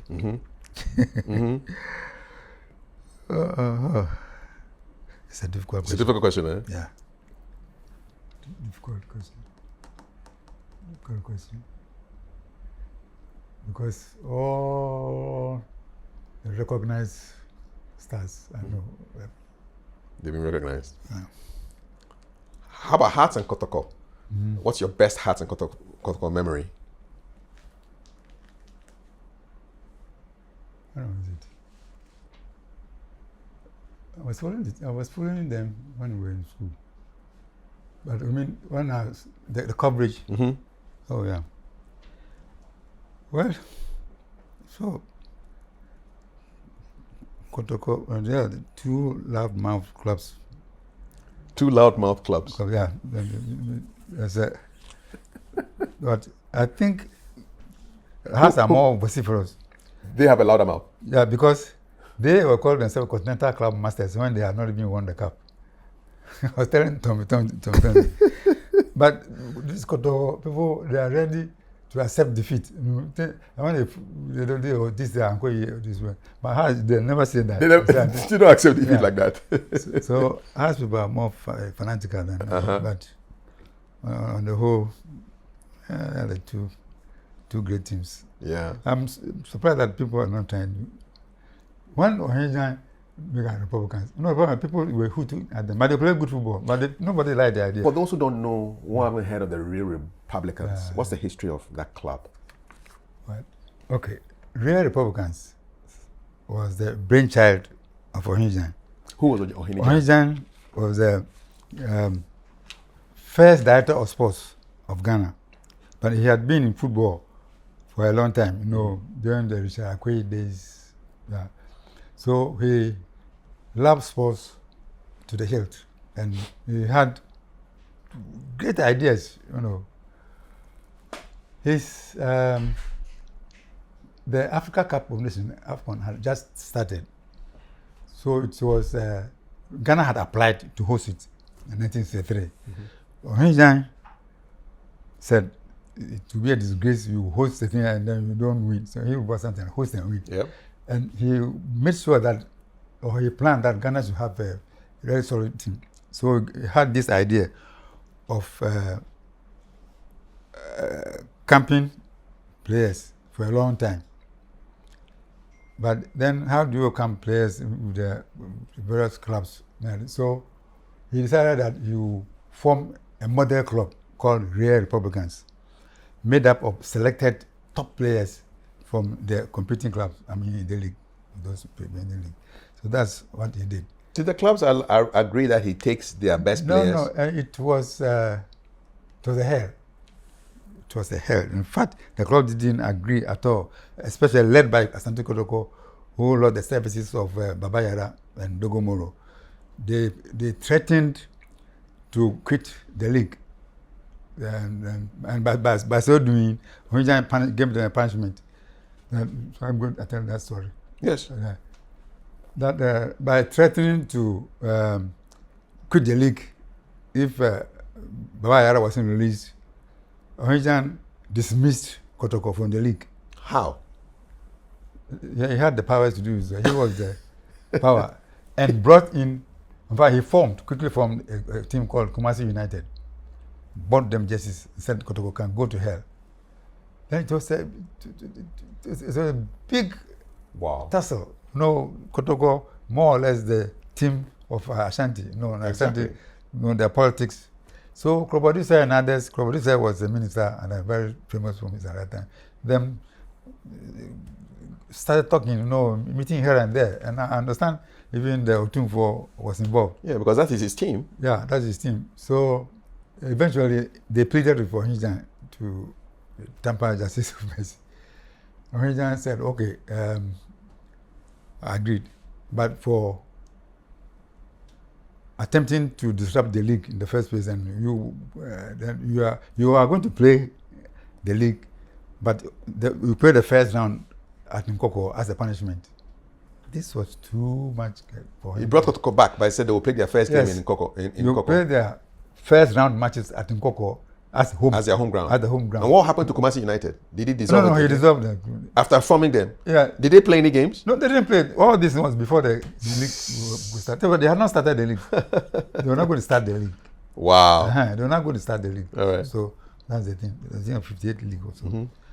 So that's what happened. So he died. The Kumasi United, they died. Stillborn. Stillborn, yeah, died stillborn. So that Ohinijan, he made sure that Kotoko played. Kotoko had no choice but to do that, and that was Ohinijan for you. And back then, how many teams were in the league? 8. So you played your first 4 games at Nkoko as home. Yes. Oh wow! All your home matches. You were playing in Nkoko as a punishment. So that's you travel from Kumasi to go to Nkoko to go and play in the home. Yeah, that's your home. Yeah, that's your home. But he was bent on getting his Republicans, and it was a very solid team. In fact, it was a national team in disguise. So you just can't form a club without competing. So he decided that they should play in the league. But then he realized that it was not fair for more or less the national team taking part in the league. So he decided that he took all decisions by himself. He decided that they should play the league, but on non-scoring basis. But the catch is that you can beat them for it was 2 points at that time for your points, all the same. But when they win, So you can decide to play hanky panky, and it did happen because there was a crucial match involving Republicans and Haas, and if Republicans beat Haas will lose the cup, and then of course Haas will lose the cup and Kotoko will win, So that was more or less the bargain. So. People are saying that it was the first unofficially sanctioned fixed match. People could see that. But it was later on that I realized that of poor people. I mean, when he got the ball in the 18, he was giving some unnecessary back pass, not knowing that it was just suspicion. There was no proof. You can't prove that's a fixed match. But Haas won, and then Kotoko lost the cup. So and that was Republicans. It's a model club. But the following season, Ohinjan decided that no, they should now play on competitive basis. They were so strong that they won the league hands down and the knockout. Wow. Yeah. So that is a model club. But they more or less national team. So side by side, they were playing. Almost the national team, the Blasters, was made up of Republicans players, more or less. So just unfortunate that in the year we were going to host, then our top player, Babayara, was involved in an accident at Peve, the Volta region, when he was traveling with the Republicans team, playing a match against Volta Heroes. Eventually, he got crippled, and then that was ended his football career. But Republicans continued to shine, and having been the cream, having won all the cups, so they were set for the national team. So it was no wonder that Ghana won the Africa Cup for the first time in 1963. Yeah. So that team had Republicans as the core. As at the core, in fact, more or less. Wow. But by that time, on the way, the captain, for instance, Agrifin was Wasakas. He was not originally a member. He wasn't a founding member of Republican, but he later on joined. Before, I think it's the second batch. Yeah. So in fact, we had all the good teams, all the good players, the Republicans. Who funded this team, the real Republicans? On his time. Just he collected all the players. The top players from all the teams. All the teams. And formed a team. And named it. Named the model club of Ghana. They are going to build the national team around it. And it was more or less the national team. And he had the full blessing of the president? Oh, the president didn't come in. It was Kotoko and the clubs who were protesting. I told you that he said, you have my personal support. And you forget the CVP people. Kroborisa was saying that the only thing they couldn't do was to change their mind to a woman. I know at that time they didn't have these transgenders. And no, they didn't. But so the politics at that time was said that, who are you? Now, Henjan has said that he's formed a team, he's brought, and you are challenging him. So you go off the league. Asakas did the similar thing. So as the team progressed, he was refreshing, bringing in new players. So since the two latter, he found Modi Boto. He was a Liberian born in Ghana, but very good player, played for Asakas. And Republicans, they met Republicans in a league match. And that boy, they had got hints that Malaysia wanted to draw him to Republicans. So the boy played before, he didn't do well at all. He played below form. So Asaka's management decided to suspend him for, I don't know, for misconduct or whatever. Then Ohinjan held a press conference and annulled the suspension and transferred Mobutu to Republicans. Well, you said he had all the authority. Yes. He was able to annul another team's suspension of a player and transfer the player to his club. In the national interest. He added that. Always. What? Whatever he does, he said in the national interest. He formed Republicans in the national interest. He sacked Kotoko over the league in the national interest. And Hazakas being defiant. He also dealt with them. But the Hazakas, and then brought in a second division team Security Independence, owned by the special assistant to Osajibo, called Ambosianki. That was his team. They were playing second division. So he brought the team, said, wherever you see attackers, cancel it, put, what is that? Independence. Put Independence there. So we call them Indies. Wow. So if you check the league table, you will see that. Yeah. They continue from where from where Hazaka's left off. left off. Would you say he was almost behaving like a dictator? Yes. And see, and that's one thing people are, the politicians, those against him, the people were so authoritarian that football, how can you, it's never heard of. So no. that thing I was writing that, I think they should put in the Guinness Book of Records. I mean, how? You cancel them and they put it in there. Then they so continue from where you left off. You worked closely with him. Oh, very, very. What was the first time you met him? Do you remember? In fact, I was introduced to him by my sports, my editor. Yes. Said, more or less, he's I call Aaron Ball. You did research? Yeah, did research. In fact, when he wrote his book in 1964, I did a lot of research. In fact, and that also gave me that impetus to be looking for records. I went and looked and said, hey, I see these things happened when we were not even born. So I took interest in that. And he likes young men. But Akufo-Addo was his friend. He liked these young boys from Legon. Yeah, Akufo-Addo too. So he played the second team, State Young Boys. And he had another friend, Edusei, Ibel Edusei. They were playing. So he helped. He edited the book. So you have the copy of the book there? Yeah, I have it. Let me have a look. He edited it. So this is a short history of soccer in Ghana. Yeah. And the rise of the Black Star 11 by Ohinijan, Executive Secretary, Ghana Football Federation, by then we were a federation, Africa's representative on FIFA. That's right. And Ghana's director of sports. That's right. He represented Africa at FIFA. He knew so much about football. Yeah. He was a powerful man, Very powerful man. I think that is the reason why Osajibo liked him so much. And I see that the book, the foreword, was written by Kojobo Ocho, chairman of the Ghana Football Federation, also a CPP politician. Yeah. So also those chairmen, they're just a figurehead. It's a figurehead. He did the work. Yeah. And then there's something interesting that I want to read here that I saw earlier on. So in the introduction of the book, it talks about why the book was written. And finally it says, for supervising the typing of the manuscript, Nana Akufo-Addo also deserves grateful mention. Yes. Signed Ohinijan, 157 Ringway Estate, Accra. Yeah, that's right. Is that our former president? Yeah, former president Akufo-Addo. Ohinijan was not a street former, so he was verbose, I told you. Instead of calling him, he edited it. Yes. He supervised the manuscript.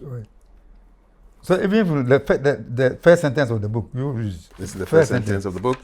A modest attempt has been made to chronicle, without braggadocio, the salient features in Ghana soccer history. It is full of big words. Yeah. Salient features. Yes. Without braggadocio. Yeah. So he was an author too. Oh yeah, he was. In fact, he was writing for the graphic sports too.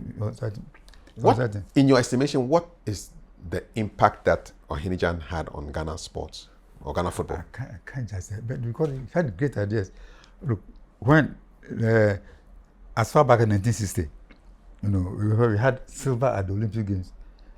Silver at the Olympic Games, Rome, and he had picked Roy Jacobs, a top British coach, to be assisted by Roy Ankra. He made Roy Ankra his assistant. So the two of them teamed up, and then all the trophies we won in the Commonwealth Games to Roy Ankra. So if Ohinijan were alive, Zuma Nelson would have been national coach long time ago.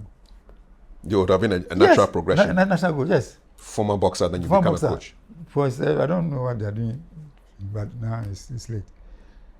So he had great impact. In fact, he was developing all sports, and he made sure school sports, for instance, No, he encouraged school sports. Intercolleges. Intercolleges, yes.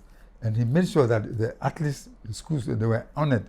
I remember one, Osu Prempe, from Prempe College. Osu Mensah from Prempe College. He was a good middle distance, 400 meters. On the speech day, then he will go and then present the running shoes special from Osajifu. Wow. You can just imagine. Yeah. Osajifu said we should honor this with these shoes. With these shoes. Yeah. So that's incentives. He knew how to motivate. And he was encouraging people. Mrs. Sokun, for instance, she liked hockey so much, The one who designed the flag? Yeah, the one. Yes, Mm-hmm. That's why we named the hockey pitch after her. Yeah. So originally I was calling it Joan of Arc of Ghana Sports. Mm-hmm. It was fun of giving names to it. And then, and football, he knew that football was the most popular.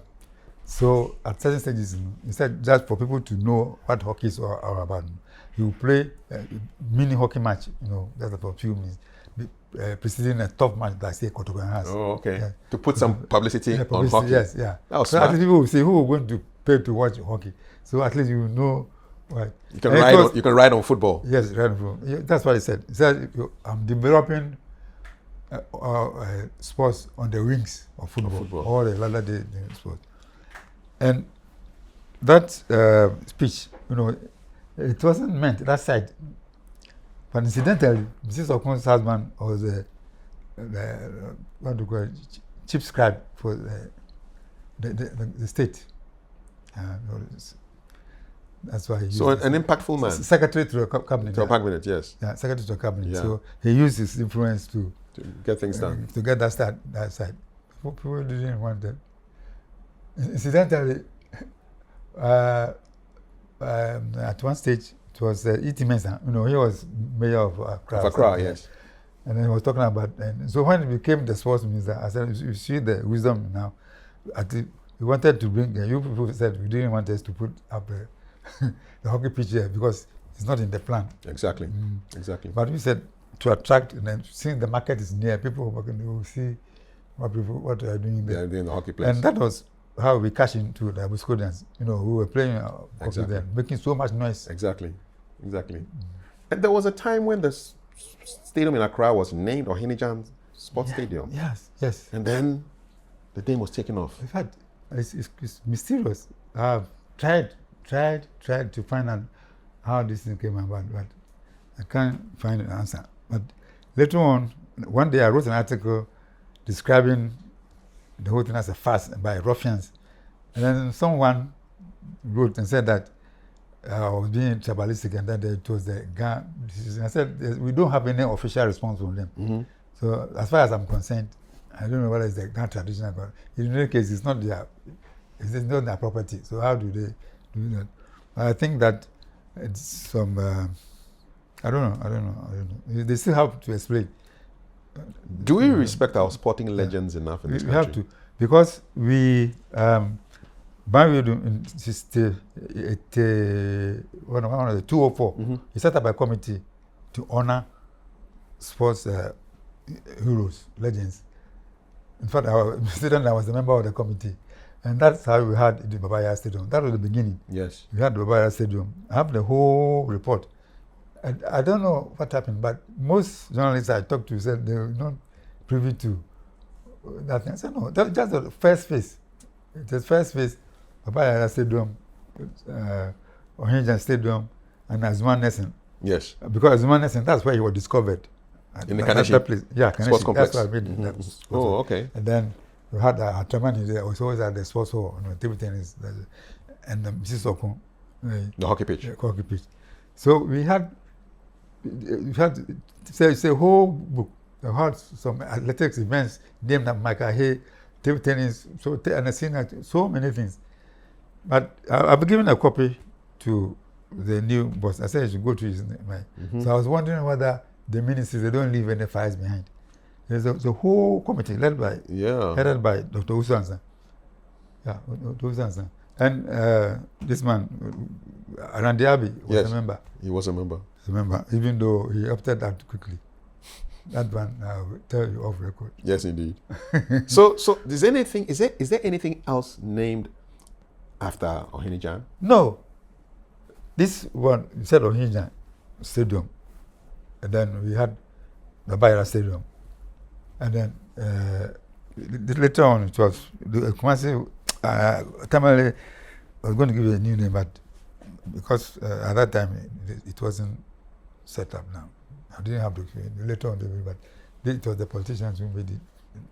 It was long after our work. Yes, had been done. Put up, yeah. Okay. What does that say about recognition of people who achieve a lot for the country? I mean, when we have issues of naming, yeah, taking names off. Yes. It's got the inspiration because Ali, for instance, he was a good football administrator. He was executive member. Yes, of Real Tamale United. Yes. But they brought up Abidipele, and the headmaster. So a very tough executive. The secretary was the headmaster of Ghana Secondary School, Tamale. Then Jones. I don't know why, but I thought that it's a whole report. Yes. It has to be. That's the first phase. It has to be in the archives somewhere. I have copies. In fact, I've sent copies to a few friends. And, great. Maybe I'll let you have a copy. I'm not surprised. You're a football archivist, so it's the inspiration I took from your boss. Yeah, from my boss. Yes. And especially when I went to the last course I went to UK. Of course, at Thompson Foundation. 82. That was the last and only course I did. And I left. So look at the FA Cup, the English FA Cup. Yes. They start from the morning to the players where they are eating to them. Yes. Match. They document everything. Oh, document everything. Yeah. And then when you go to the stadium you have literature on the teams playing. Yeah. Small literature. So that's why I bought the idea. So when I left graphic, the first thing I did was to convince Yabawa to get paper newspaper for Kotoko. Yes. And he said whether it was. I said, yeah, it's possible. In fact, when we were discussing this, we had a friend there who said, but there are papers like you're meeting Daily Million for a Labour Party or this. I said, no, we are talking about politics. We are talking about sports. The person should know that it belongs to my club. Exactly. Yeah, that's why we had this Kotoko. Yes. At that time it was Kotoko Weekly. Yes. And you can't believe it. The first year, Bawa's team, they went to the final, but and lost. And the second year, it was almost the same teams we won. And those were the days of that one, proper shedding, not the doomsday, because you knew when you were going to do off for 3 days. Shedding. So we had a problem. Shedding means what? Stand firm. What does shedding mean? Load shedding. Load shedding. Okay. The load shedding. Yes. I knew that you were not it wasn't doomsday. Yes. So we just calculated and we were printing a magazine, for Kotoko match. And unfortunately, we couldn't. By the time we reached the stadium, it was not possible to sell. No. But we sold all after the match. That's it. So it was a good idea. It's a good idea. So now we have the house people. They also have their newspaper. Yeah. I want us to take it all the way back. So this year, 15th January, you turned 85. Yes. Wow. You look really good for somebody in his mid-80s. I never thought I would be 85. Then somebody but you don't drink. Right? So what do you mean I don't drink? Well, no, see me getting drunk. But you do. But I drink. I mean, beer. When Accra Bureau is nearest, what do you expect? It's close to graphic, right? Graphic, yeah. We were on the 19th, when they were 50 years ago, they invited us in the hall. We were drinking beer, but at the said moderation. And, indeed. But in fact, graphic, like that's, you have said that you are taught how to drink because my seniors, after work, they would take me.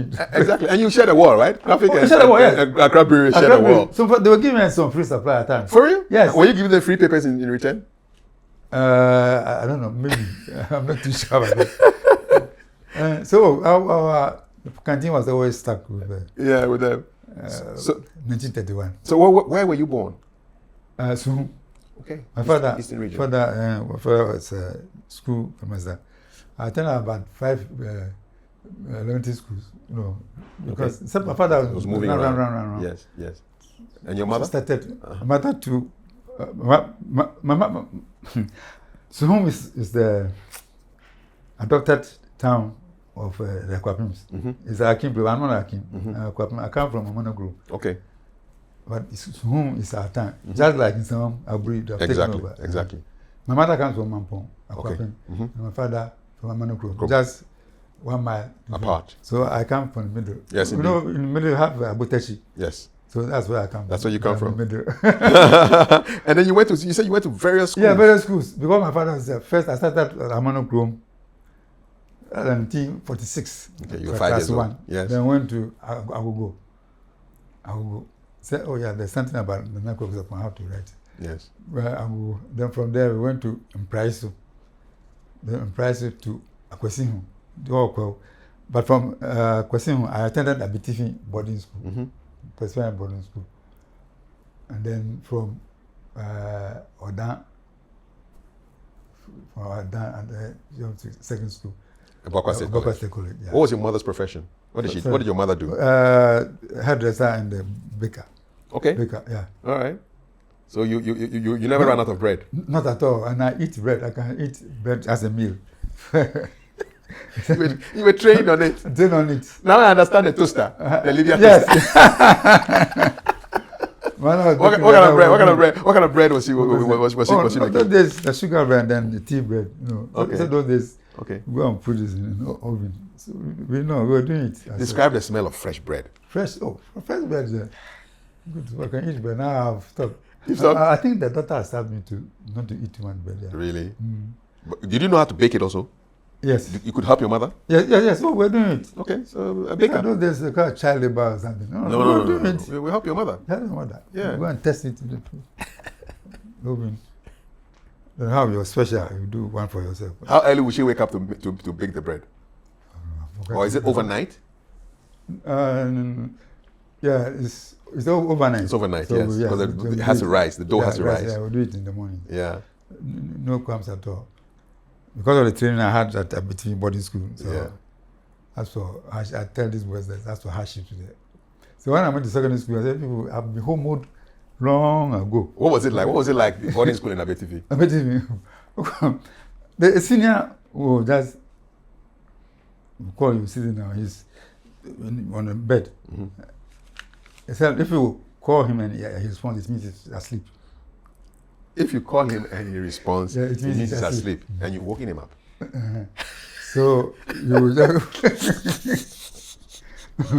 well, it was nice between boarding school. A lot of mangoes.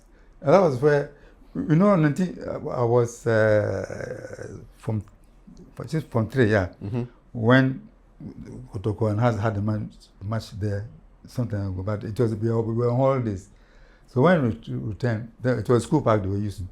Then there had been some trouble here. Later on, I got to know that it was at the time CKJMP broke away to form Great Ashanti. That was the story. That was what was happening around that time. Around that time, yes.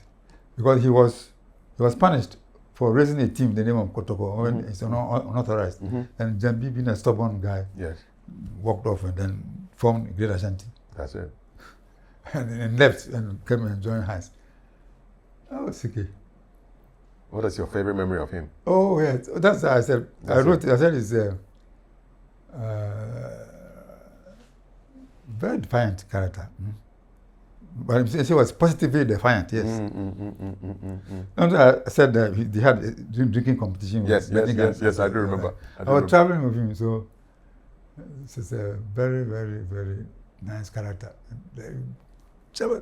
Incidentally, I was staying near him, 2 blocks away, and Awudemi Estate. Yes. So I go there and then he was talking, tactics. We said we have tactics with the ball and tactics without the ball. You see, most of our players, our problem is that if we don't have the ball, we are not part of it. We become a spectator. But we must always follow the ball. So keep an eye on the ball, whatever. So at times I tell you, the goalkeeper, that man, if he were keeping an eye on him. You know, the last match. Yeah, the game with Wales, yes. So he didn't even know that the ball was. Last minute equalizer. Last minute, it can cost you. Yeah. But CK liked football. And it was coach SK Man liked him of all coaches. I said, no matter what I said, as a CK is my coach. The best coach can have. Very dedicated. I can imagine. When did Independence Day meet you? Were you in school? Yeah, school. 1957. 57, yeah. You were in Obakwa? Obakwa, from 2. How did you celebrate Independence Day that day? Oh, it was Independence Day. I think we were giving caps. Yeah, commemorative caps. Oh, okay. Caps to wear? No. Or caps to drink? Caps, yeah. Oh, okay. Plastic caps. With Osaju's face on them? No, I don't know where it is. It might be the queen or something. So everybody had a cup? Everybody, yes. Okay. Did you, at that age, were you old enough to understand what was happening? At the independence? Yes. Because you would have been 15, 16 years old. And we would be working. No, I didn't know what it was. I was just 13 years old. I didn't know. I knew that we were going to make a parade. Yes. That's all. That's it. To mark the Queen's birthday or something. So you finish at Betifi and then you go to Bediako State College. Yes. What did you Bediako State College, then it coincided with my father's posting? No, retirement. Oh, okay. Your father retirement. And Bediako State College, you didn't have the sixth form. You didn't. So you needed those who are really up there to qualify. So we, in the middle, we were not thinking of getting admission to any sixth form. So it wasn't my intention to. I wouldn't even get any sixth form to go. So when you finished, what did you do? What were you thinking of doing when you finished? That's I wanted to be a journalist. Okay, right from that. I wanted to be a journalist. In fact, I wanted to. So I applied, and I don't know what happened. I think there was an exam or something, either GNA or GJA or something. So at the time, I got confused, but I told them that I had written an examination. GIJ or GNA? Because it was one Mr. Nim who supervised, and it was held at the press club. So I didn't follow it. I don't know what happened to it, but since I was admitted. Yes. And the graphic said they were going to train me too. Why not? And then, because within a year, when those who come on attachment, they come attachment, I see that, yes, I am abreast. You're at level. You were named, so your full name is? My name is Emmanuel Kafui Dey. President Kennedy was my idol. America. So when he died, I didn't eat if a friend of mine did. So I adopted his name. What did you admire so much about him? That his oratory. His oratory. In fact, I just liked him. I don't know why, but so I took the name Kennedy. So Kennedy. You mourned him when he died? I mourned him. I didn't eat that day. Because he was assassinated. Yeah. We're listening to radio. West of America. Yes. They said that they are taking him to hospital. They're saying. Eventually he died. So I'm so sad. So I took his name, Kennedy. So the graphic. So most people, in fact, even in church, you know, Ken. The other day I was making an offering and said, my birthday. I said, who is that? Who is this? It's me. So who anybody still calls you Emmanuel? Oh no. No, okay, I was called Emmanuel when I attended the course at the UK. No, it was Emmanuel.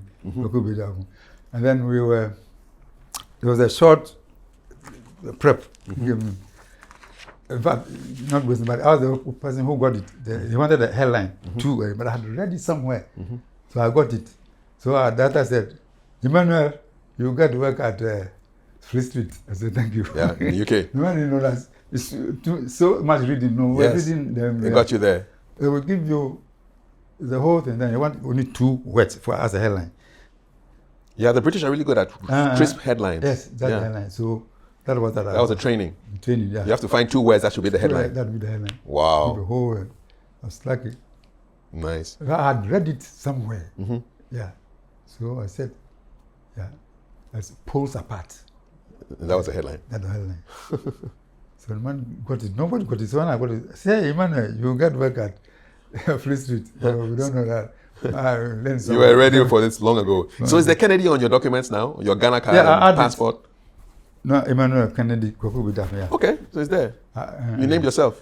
Yeah. One of the few people who named themselves. In fact, my father gave me a said, where can go for Kennedy? And then I told him that, oh, it's my guide. That's it. What's it like living in you were born into a very large family? Because I have two brothers and 4 sisters, yeah. 2 brothers, 4 sisters. You are the eldest? Yeah. The first one that I said I was 2 months old. That's why my mother liked me so much. When my sister died. Yes. I didn't say. Yeah. Oh, I wish I could have brought you. When I was 3 months old. Oh, really? 4 months. Like this. So people were going to take me off. Just as like a toy. Yeah, bouncy baby boy. Bouncy baby boy. Yeah. So I told when I died, they should use that picture for you. What's your earliest memory? One of your earliest memories that still fresh in your head? That should be.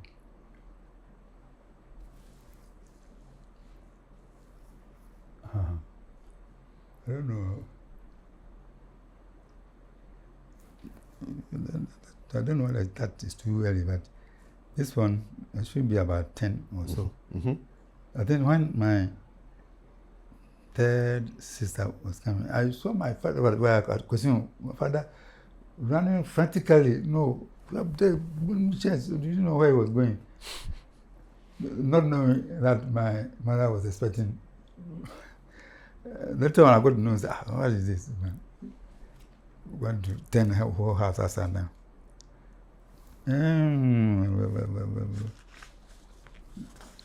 But I saw memories. The Betifion were playing truancy. You were? Yeah. Like an early cobalt kind of? Not cobalt. Where would you go? When you were a truant, where would you go? Instead of going to school? No. You.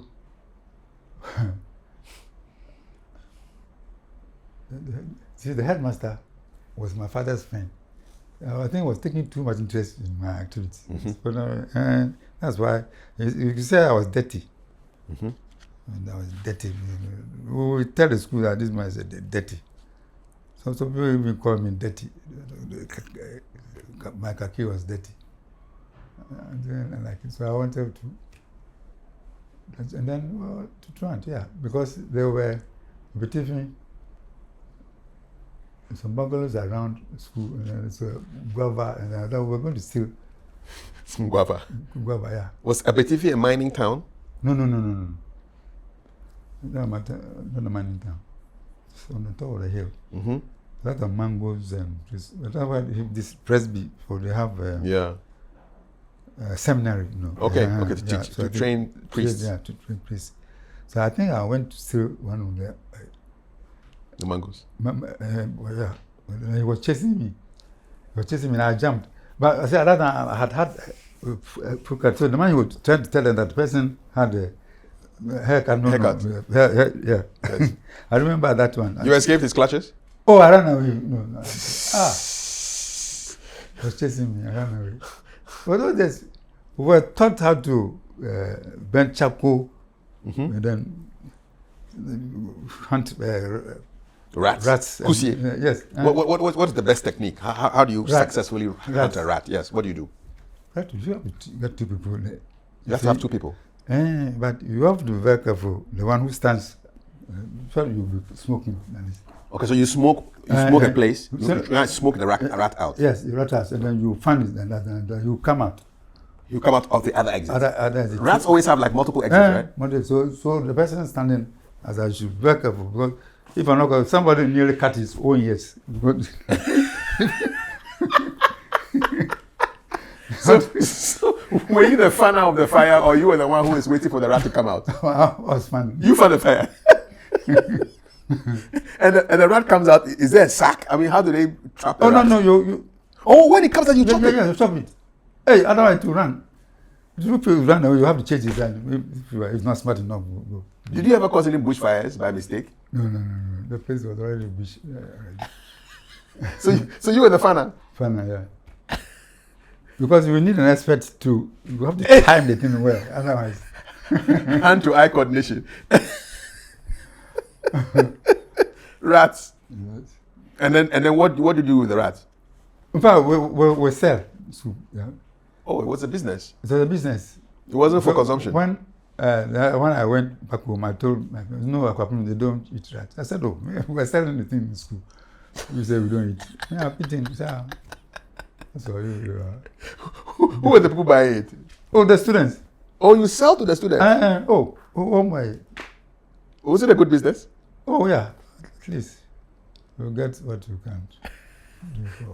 Rat hunting adventures. Do you miss those days? And then, so the school, we didn't have a canteen, I said, but we had caterers, individual caterers. So they bring the food labeled, and then we all go and eat. Yeah. But if you are committed some offense and you are forbidden, you can't go to them home. No. So now I have to devise a way of stealing. I had a friend, that boy, he was an expert. He would take the thing, fufu, and wrap it, then put the soup in the teacup.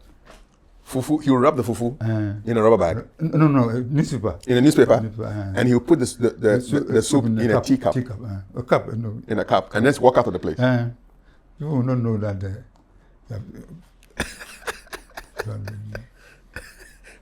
How about the soup? No, the meat. The meat is in the cup also? Yeah, the soup comes with meat. Go into the meat, or maybe you take the meat and box it with the fufu. Childhood adventures. Nice. You said earlier that you worked at Kotoko Express. You talked about how you founded it. So you were at one point chief editor? Oh yeah, I was editor. Okay. Chief of staff. It was my idea. So yes, it was Kotoko Weekly at that time. Yeah, Burwell's time. After Burwell, it followed up. Yes, they had Herbert Manson. Yeah, he had Kotoko Express. Okay. But when he left, later on they called me back to continue. So I was editing for some time. Is the paper still there? Is the paper still there? No. Do you think it's the internet that has collapsed? Yeah, internet. Newspapers. Yeah, newspapers. 3 years. Yes. Or 3 years in graphic. I was working, so I told you that people were sitting on us more or less training. So my editor in chief, called Dumuga, called me. I said, "How much is your salary?" Honestly, I didn't, because I was just interested in that. You just take your work. Yeah. So I'm going to give you a graduate salary. For real. Cross yourself. Thank you. Yeah. Man, I didn't even go to 6 1. No, you're going to get a graduate salary. Wow. So that time it was 1530. No, 680. Okay. It was 680 pounds for graduates. Okay. So that's how I got £6.80. No. 680 pounds. Per 680 pounds. Cedis. This is the 1530. It's the annual 1,500. Okay. Oh wow. No, 680. It was the scale. Oh, the scale, salary scale. Those days they have principal secretary. Okay. Like grade 1, so. So they put you on the graduate level. So wow. God give me graduate salary. I was so happy. Yes. And graphic, what we were doing, the junior officers, we have short envelopes. Then we have the editorial manager. He will call you on payday, and then you collect your. So after some time, there was a lady, and then he was not hearing my name. So asking me whether I was not being paid this day. And so we don't know what's happening. Senior officers, they come and put it on your table. That's it. You will not know about it. I'm a senior officer. You will not know about it. What's it? That's what they do. That's it. That's one long envelope. They can't put it on your table. Finish. But junior officer, they call, yes, Bediako. That's how. You can collect it. Short envelope. That's it. So you didn't hear my name. No, they didn't. I was very free. So I said, but not this time. Why? We will not be called to your pay. So little did they know. I'm a late. Cry. How does it feel to be? What does it mean for you to be a founding member of the Sports Writers Association of Ghana? Very, very proud. Swag. Very, very proud. And then the one of the originators of the awards. I mean, the Swag awards. Awards. Yes. Well, in fact, the idea was moved by one Kingsley Robin. He was formerly with the Ghanaian Times. Mm-hmm. You know, he had this say. But the awards ceremony, we went to Munich, 72. Bismarck, B.B. Bismarck, formerly, so known Bismarck. He became a chief. He was a patron of swag. So he said, why don't we organize an annual for sportsmen, This is back in the 60s. This is back in the 60s. No. Mm-hmm. We Swag was founded in the 60s. Okay. Yeah. No, I'm mixing the two. I'm mixing the awards with the swag thing. Yes. Okay, this one is 68. Yes, swag is 68. The founding. That was an idea by Kingsley Robin. Mm-hmm. And those days we were young people, so we thought that Jolate, Yes. should be and then the vice was Benigan. Yes. And then later on, Kanamo and others came in. But seriously, after the ceremony, when they didn't see much of them. So we thought that, let's do something about it. So we moved, and then we called for election. And we made Willie Quatin. He was on the Ghanaian Times. I think it was rather worse, from fire point to fire. So I agitated. Do this on the ground. I said, let's do it because this thing is well done overseas, and you can. So we had a meeting, and they wanted to make me the president. No, I don't want to be president. Okay? So we made Ohimba Charles president. He says vice. We said, I don't want to be vice. They said, okay, I'll be vice, but I'll be doing most of the work, the director of operations. So that's why it came. We had it, and luckily, yes. 72, we went to Olympic Games, and yes. Bismarck, Munich, was the conversation. He moved the idea, said, this swag thing, you can make it annual something, then honor. So I'll buy first 2 trophies. I said best defender and utility player or something, just for a start. So he actually bought the trophies. And then when we came, we sold the idea to them, and they accepted it. That's how we started. And then later on we had this Goki and the Tobuki. Yes. But our luck is that Beasley of KBL, he saw the bright future for, so they called us and said they wanted to sponsor it, KBL. And it was a wonderful adventure. In fact, Esman Benjamin, yes, he used to be the boss at the KBL. He was then assistant manager, yes. And he was in charge of swag. The other day I was telling Kwabran that you know the history, so please ask this man, invite him to come to one of your meetings. He was in charge. They will come 2 weeks at a time, discuss how much money you need. That was free beer, that kind of thing. And support the awards. Support awards. Yes. So it became a very outstanding award. And then later on, we had a match. We were playing 4 matches, and Nyamte, he was the patron, general manager of. He was formerly general manager of State Insurance. So we got them to be part sponsors. What's your proudest achievement of SWAG, the Sports Writers Association of Ghana? Of swag. Yeah, in fact, the people came to accept it.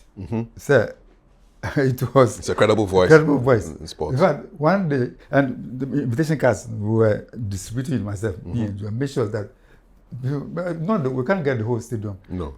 And then, so we get people, at least decent to come. But the mistake we make right from the beginning, the first one was a flop. Because we had Mr. and Mrs. And when I invited top people, the judges. So if 10 people don't come, 20 empty seats. Exactly so. In fact, eventually, we had to beg the drivers and them to come and eat the food. Excess food. Excess food. Yeah. The first time. Yeah. But later on, when we actually found our feet in it, yes, it was. The KBL gave us full sponsorship. Kumasi Brewery Limited, which is now part of Guinness Ghana. Guinness Ghana. Yeah. So we free beer. People, I met Faisal Hewani. He said, we don't like money. Why is it free? I said, no. It's a unique organization. You don't have to pay. If somebody pays to come there, you can misbehave. Yes. Maybe said the function is too long. You are making citation. We have invited you. If you think we can go, so come and enjoy. Come and enjoy and drink as much as we can. That's all. Free. So eventually, cotton. That's it. Now they have changed this, but I told them that the chief achievement. In fact, we bought a clubhouse. Swag Clubhouse. Yes. At Dansuma. You've written books too. Major books. Yeah. Oh, the National Soccer League of Ghana. No, it's not major. The Full Story. Full Story. 1956 to 1995. No, 58 to 2012. 2013. So this is a book. Yes, I've seen this book before. A complete history of the Ghana Football League. Yeah. Yes, 1958 to 2012. Yes. Wow. It took me so much. I wanted to give it to Swag for them to continue. You see. Over 300 pages. Yeah. For them to continue. But people, these boys, they are lazy. They don't want to do it. So while I intend doing that, if I get some money, I will get 3 or 4 boys. We tell them what to do. We will go to the library and then we read the stories. Yeah. I see a chapter here, the Oluwa man. Oluwa man, yeah. What does Oluwa stand? What does it mean? No. It's just the sound. One is like Oluwa. It sounds like Ghana. You crazy. Oluwa. I just said, Ojimipa. But it's not Oluwa. Oluwa. Yeah, the story. And then you have all the chairmen, GFA chairman, yeah. 1984, Kate Caesar, 84 to 86, Elias Day, Iwanyamik 19 up to 92, and then Joe Latte. Yeah. Oh, that's the Joe Latte? No, this is a different Joe Latte. Okay, 1982. Then you have Nana Bro Butler, Alaji MD Jawula, Ben Kofi, may rest in peace, Dr. Nyaho Tamaklo, Kwesi Nyantechi. Yeah. What's the state of his? Can he still be involved in football now? Yeah, I think it's now free. It's now free? It's now free, yeah. That was a sad chapter. He was doing well, and I don't know what can do it. People won't take advice. The book was for advising. He had so much money, then he was doing the, what do you call it, forest bureau, that kind of, what is all this? You see, there's so much money in football that if you are not careful, so much corrupt. Even at Blatter, it's true. You talk about millions. So they should be very careful. Like this, the love for money. Should be very careful. How can we be spending $11,000 on supporter to go to UK, America? Oh, go and spend $11,000 and we'll come back and see the ABC. Maybe they think that if we go, they are not coming back. Otherwise, why? $11,000. $11,000. Is the calculation based on the three matches or what? Yes. No, 3 matches. Oh, well, okay. So if you qualify beyond the 3 matches, then what happens? They give you your money, your package. So how's it gonna? They're gonna give them the money, or it's being paid for? You don't have the details. I don't know. Yeah. As for the figure, it was the president himself who announced it. President Mahama himself, he said they are sending 11,000. So they're going to be judicious. Well, so is this your second book? Yes. This is your second book? Yeah, second. The first one was the National Soccer League of Ghana. That one was a bit sketchy, and it was up to not about half of this. This deserves a new edition, an update. Yes, in 2 months. At first, they were asking for a reprint. I said no. I want to give it to Swag. Yes. To complete. Exactly. Yes. But they won't do it. So if I get some money, I'll get some young boys. I'll give them a portion. They will cover, say, 5 years. Yes. It needs a lot of research. And an update. This book I was writing. My wife said, after this, we won't finish that. I said, no, I wanted to finish. You wait. Because I was waiting for Kotoko to win the cup at the time the book comes out. Did you wait long? Yeah, that's how I waited for about 4 years before. And then they won. They won. Your wish came true. My wish came true. Your wish came true. We were going to launch league, book on the league. Neither Kotoko nor us. No. No, go and not good. Not good. People don't buy the over. So that is it. For the current generation of sports journalists, who excites you? Oh, so they're both written and yes, Sammy Batters. Mm-hmm. That boy is damn good. And then this man, Uti, yes. Michael Oteje. Yeah. Mm-hmm. Those are the guys. Well, anyway, the GBC too. That I've forgotten the man. He's doing well. Is he a man? Man, yeah. Theophilus.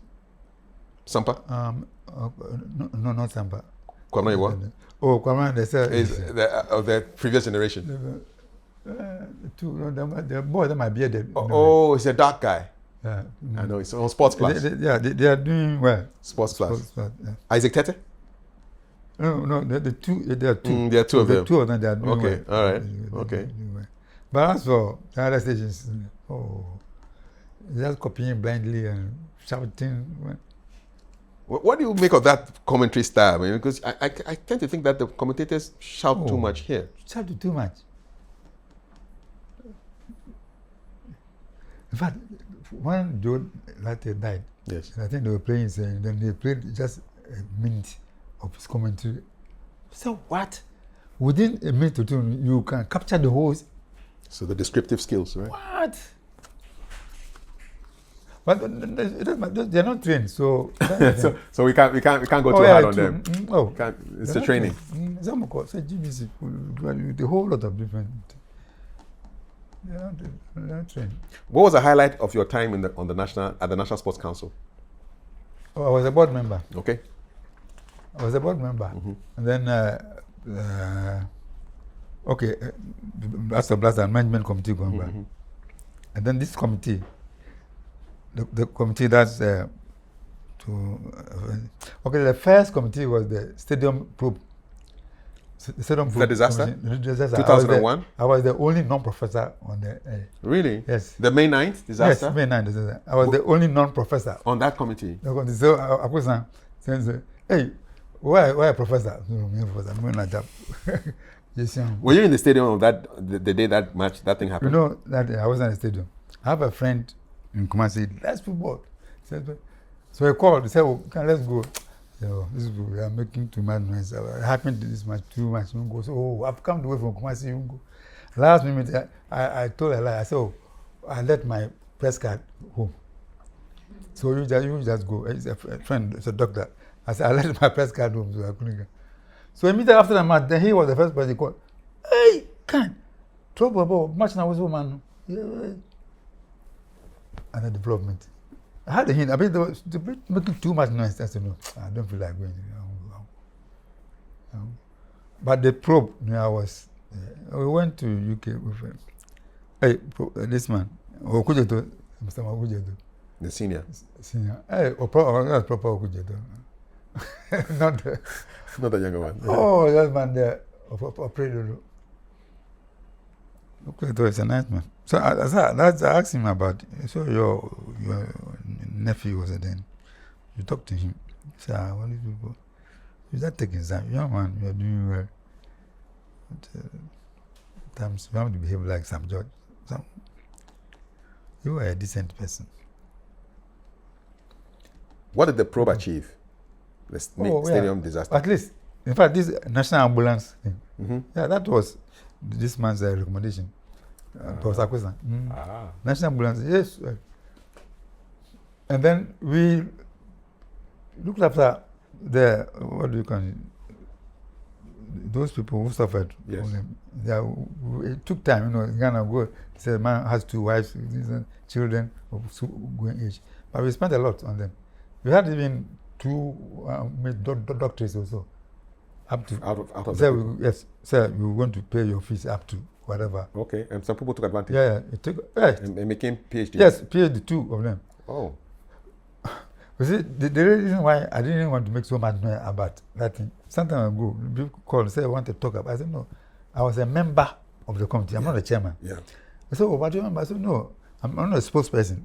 Because Kafui Dey is such a person. I mean, he is there. So go and talk to the chairman. The government gave us the work to do. We finished, submitted our report.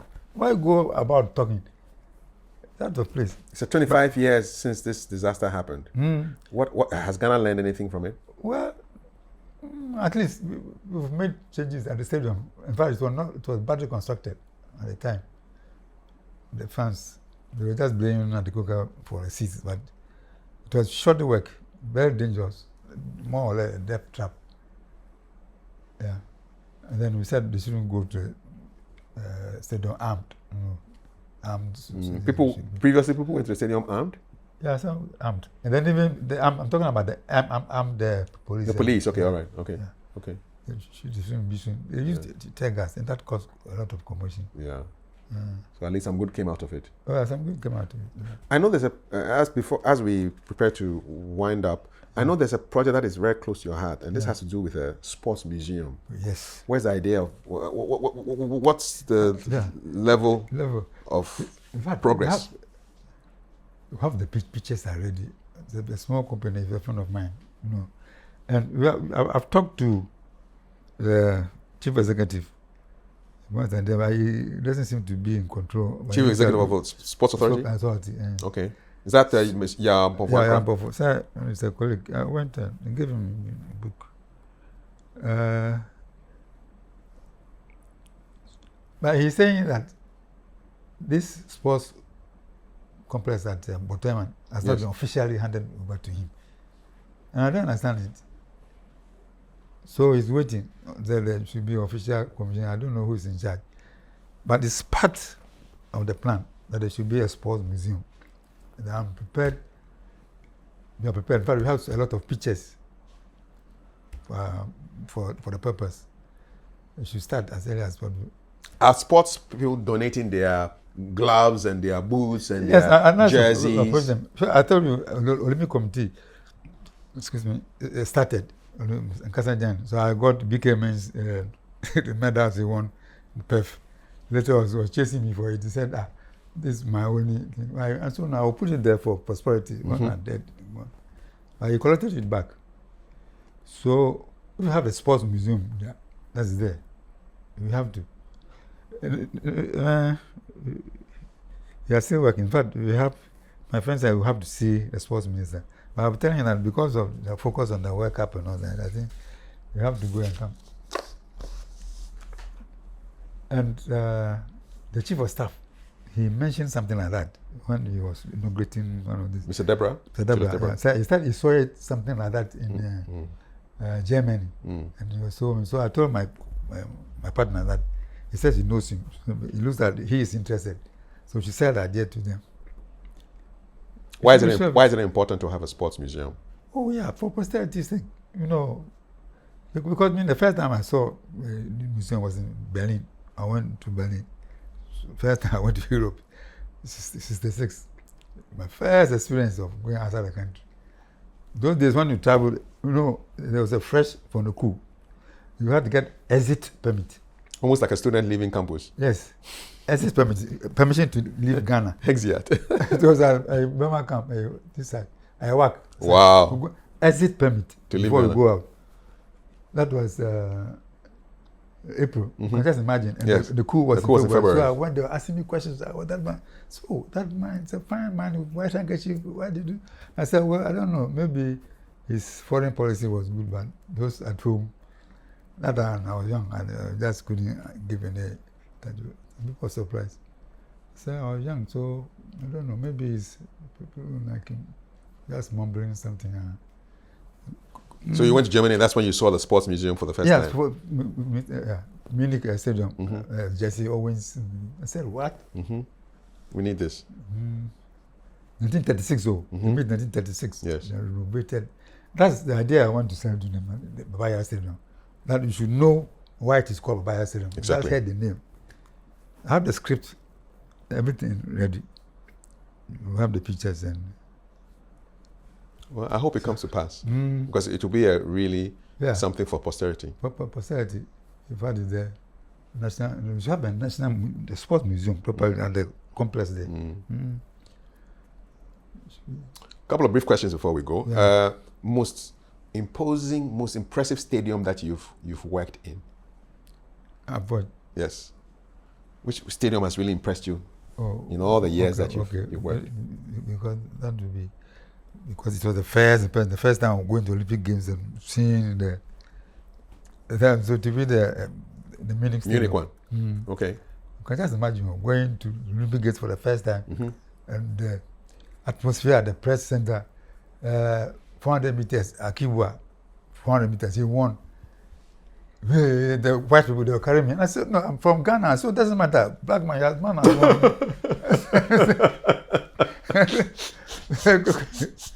Where was he from?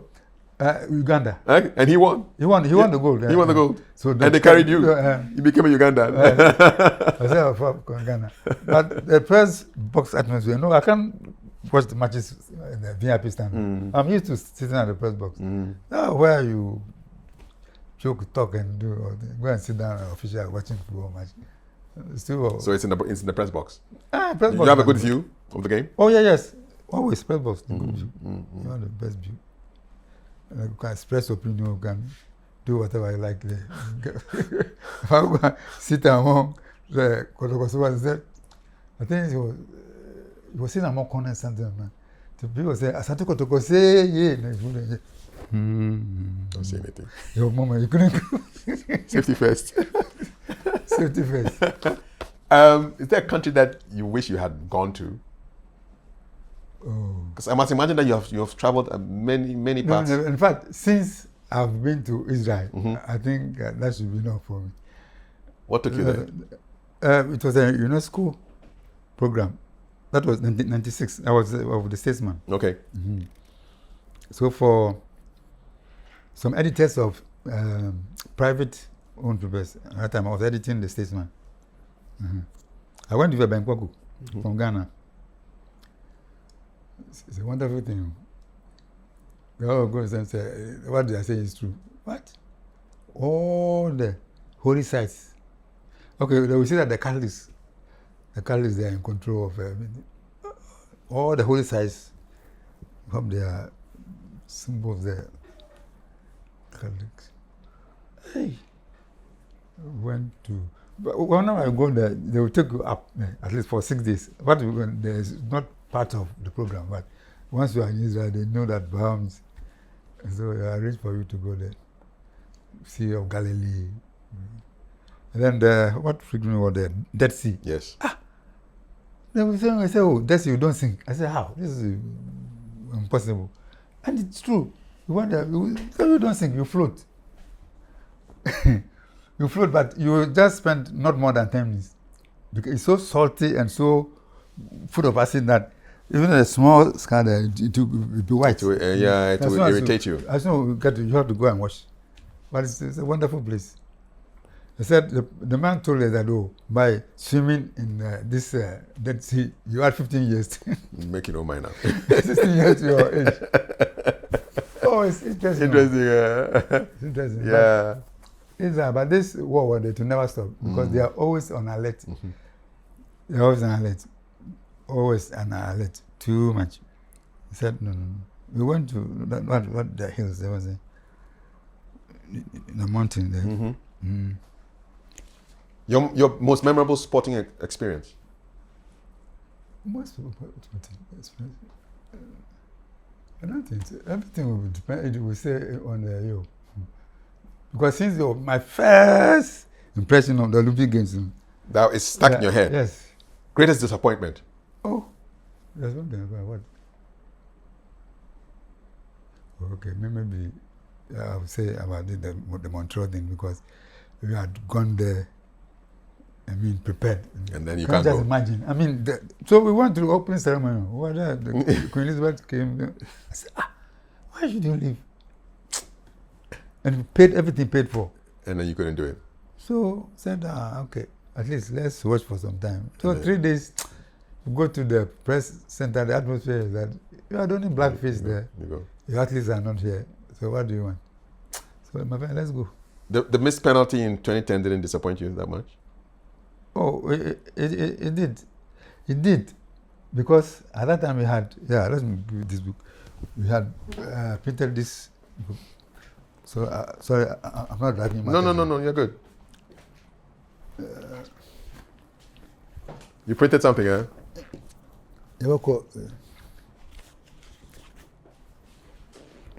Black Stars. Okay.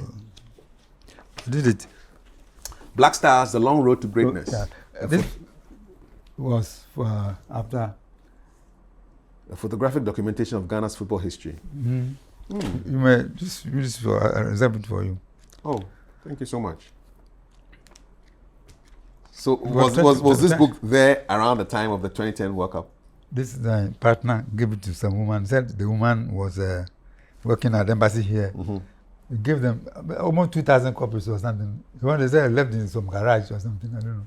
Oh, so sending it by air. That man is doing the try. It's bad business, but I didn't pursue it. I didn't want to pursue it to be bad business because how can you do that? Books we've printed, and the woman giving assurance that she's going there to sell. He never went there. Then later on, we said that she left in some garage somewhere. Crazy. If Asamoah had scored a penalty, do you think would have gone beyond semi-final? We could have done better. Yeah. Well, yeah, we could have done better. We could have, huh? Oh yes, because we were inspired. Yeah. Seriously, they were playing good football. Or that time, if you compare what they do, they were playing good football. What? Sule Muntari could score goal from just up of the center. Rest before, I don't know. Missed opportunity.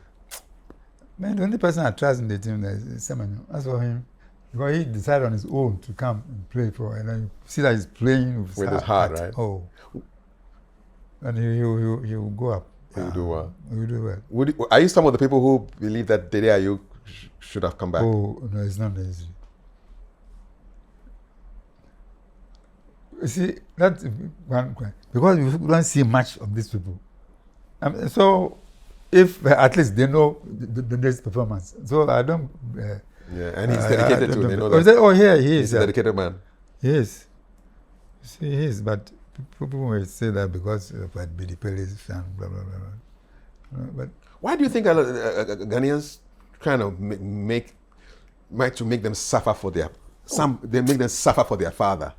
Why is that so? I said that's the character of the Ghanaian.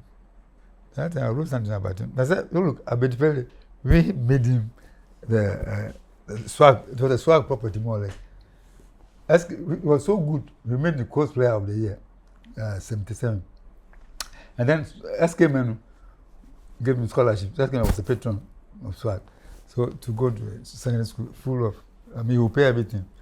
So he was to a graphic to collect money from me. When the guy said, it's not my money, SK Menu. So money, there you go. SK said, why are you giving money to go buy every apartment? I said, no, you have given him scholarship. The man is coming here, why do you? So I mean, that is our property more or less. We build him up. But this, I think 94 or something. No, there was division, Taba, something. At that time they had a lot of this Ashanti boys. And they were saying that he was bluffing too much. That's the thing. He had personal thing against Yabua. Here in Yabua. Then he wanted to be, and then this coach, Kosiapia. You see, at that time, this football politics. At that time, I was a member of the management committee when they made. Say, I told you. And people were saying that, okay, we should make Abedipele the captain. Because at the time it was CK or somebody who said, because he speaks French, so when they are going to Senegal. And people didn't like the idea, Some people didn't like the idea, so they thought that maybe it's fun. But as far as I'm concerned, he is a very humble guy. And when Bukad was here, especially he was flown.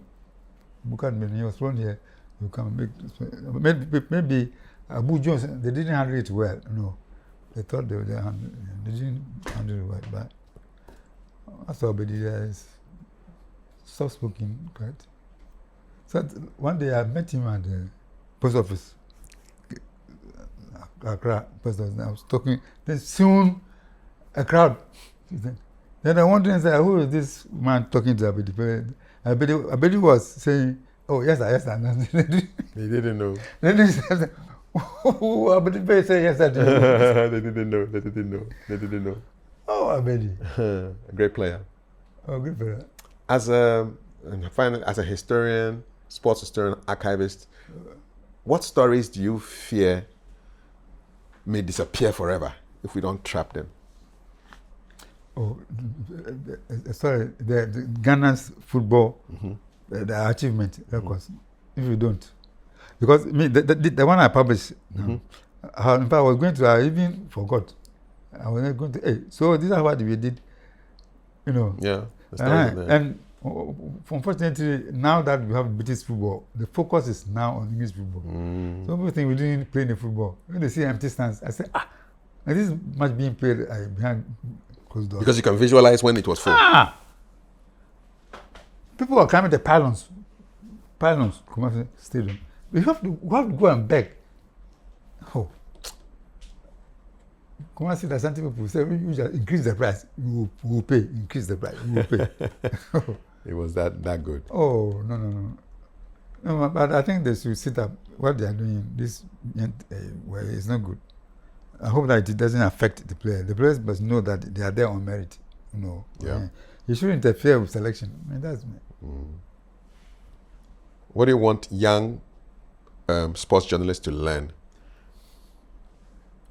These people, they say we didn't know money. We didn't know money. So they are making the best opportunity. They said if you have money, or a club man, you have money, because they'll bring some of the money before this is what they are doing. So if you talk to them, you think that you're a Kolo man, you don't know how to talk money. How does it make you feel? How does that make you feel? Oh, I have people they don't know what they're talking about. Sometimes people say, "Oh, but as for you, when you travel, I said they don't search you." I said, "What? Say again." So what? You want to put cocaine? I haven't seen one. I know it says like Gary, me to put cocaine in my mind because they don't search me. They go and do what? Oh, all kinds of tricks. These boys, they do it, you know. So when they're traveling, go with a team of jerseys and then balls. Nobody knows what is in them. You got about 20 balls. They go put some. That's what they were doing. Officers. But this one, if I'm not looking, we are caught. Then you're in trouble. What's your message to future sports journalists who will be watching this one day?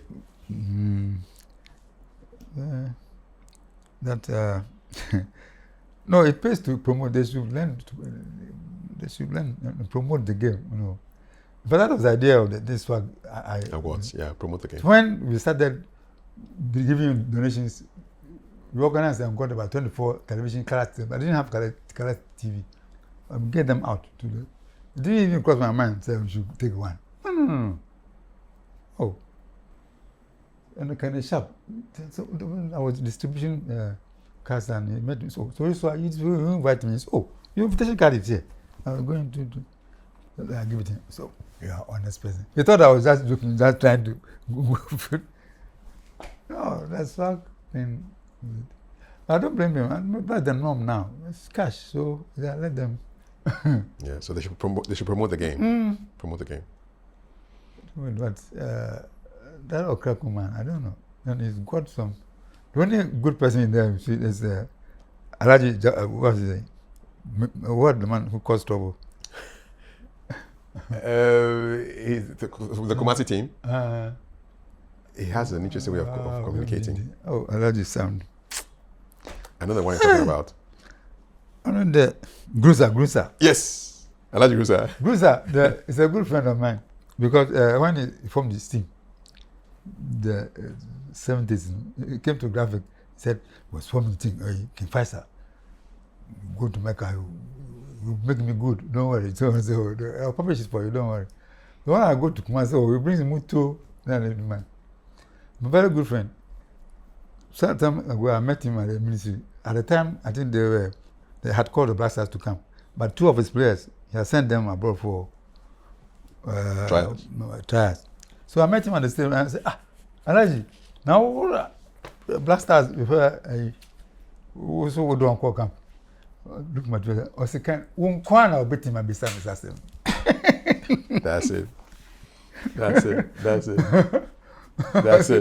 Yeah, I just wanted to do it. Also, I beat him and be Sam. Me sick of me as a Black Star.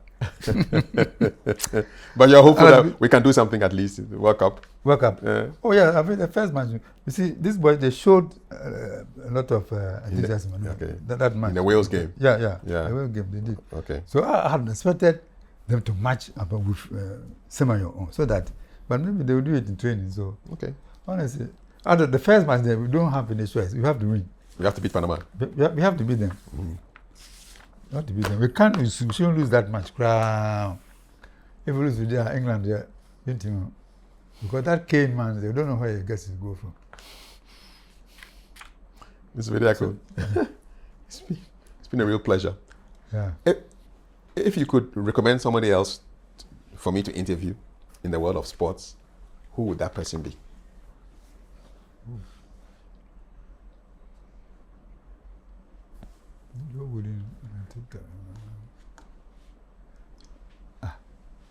But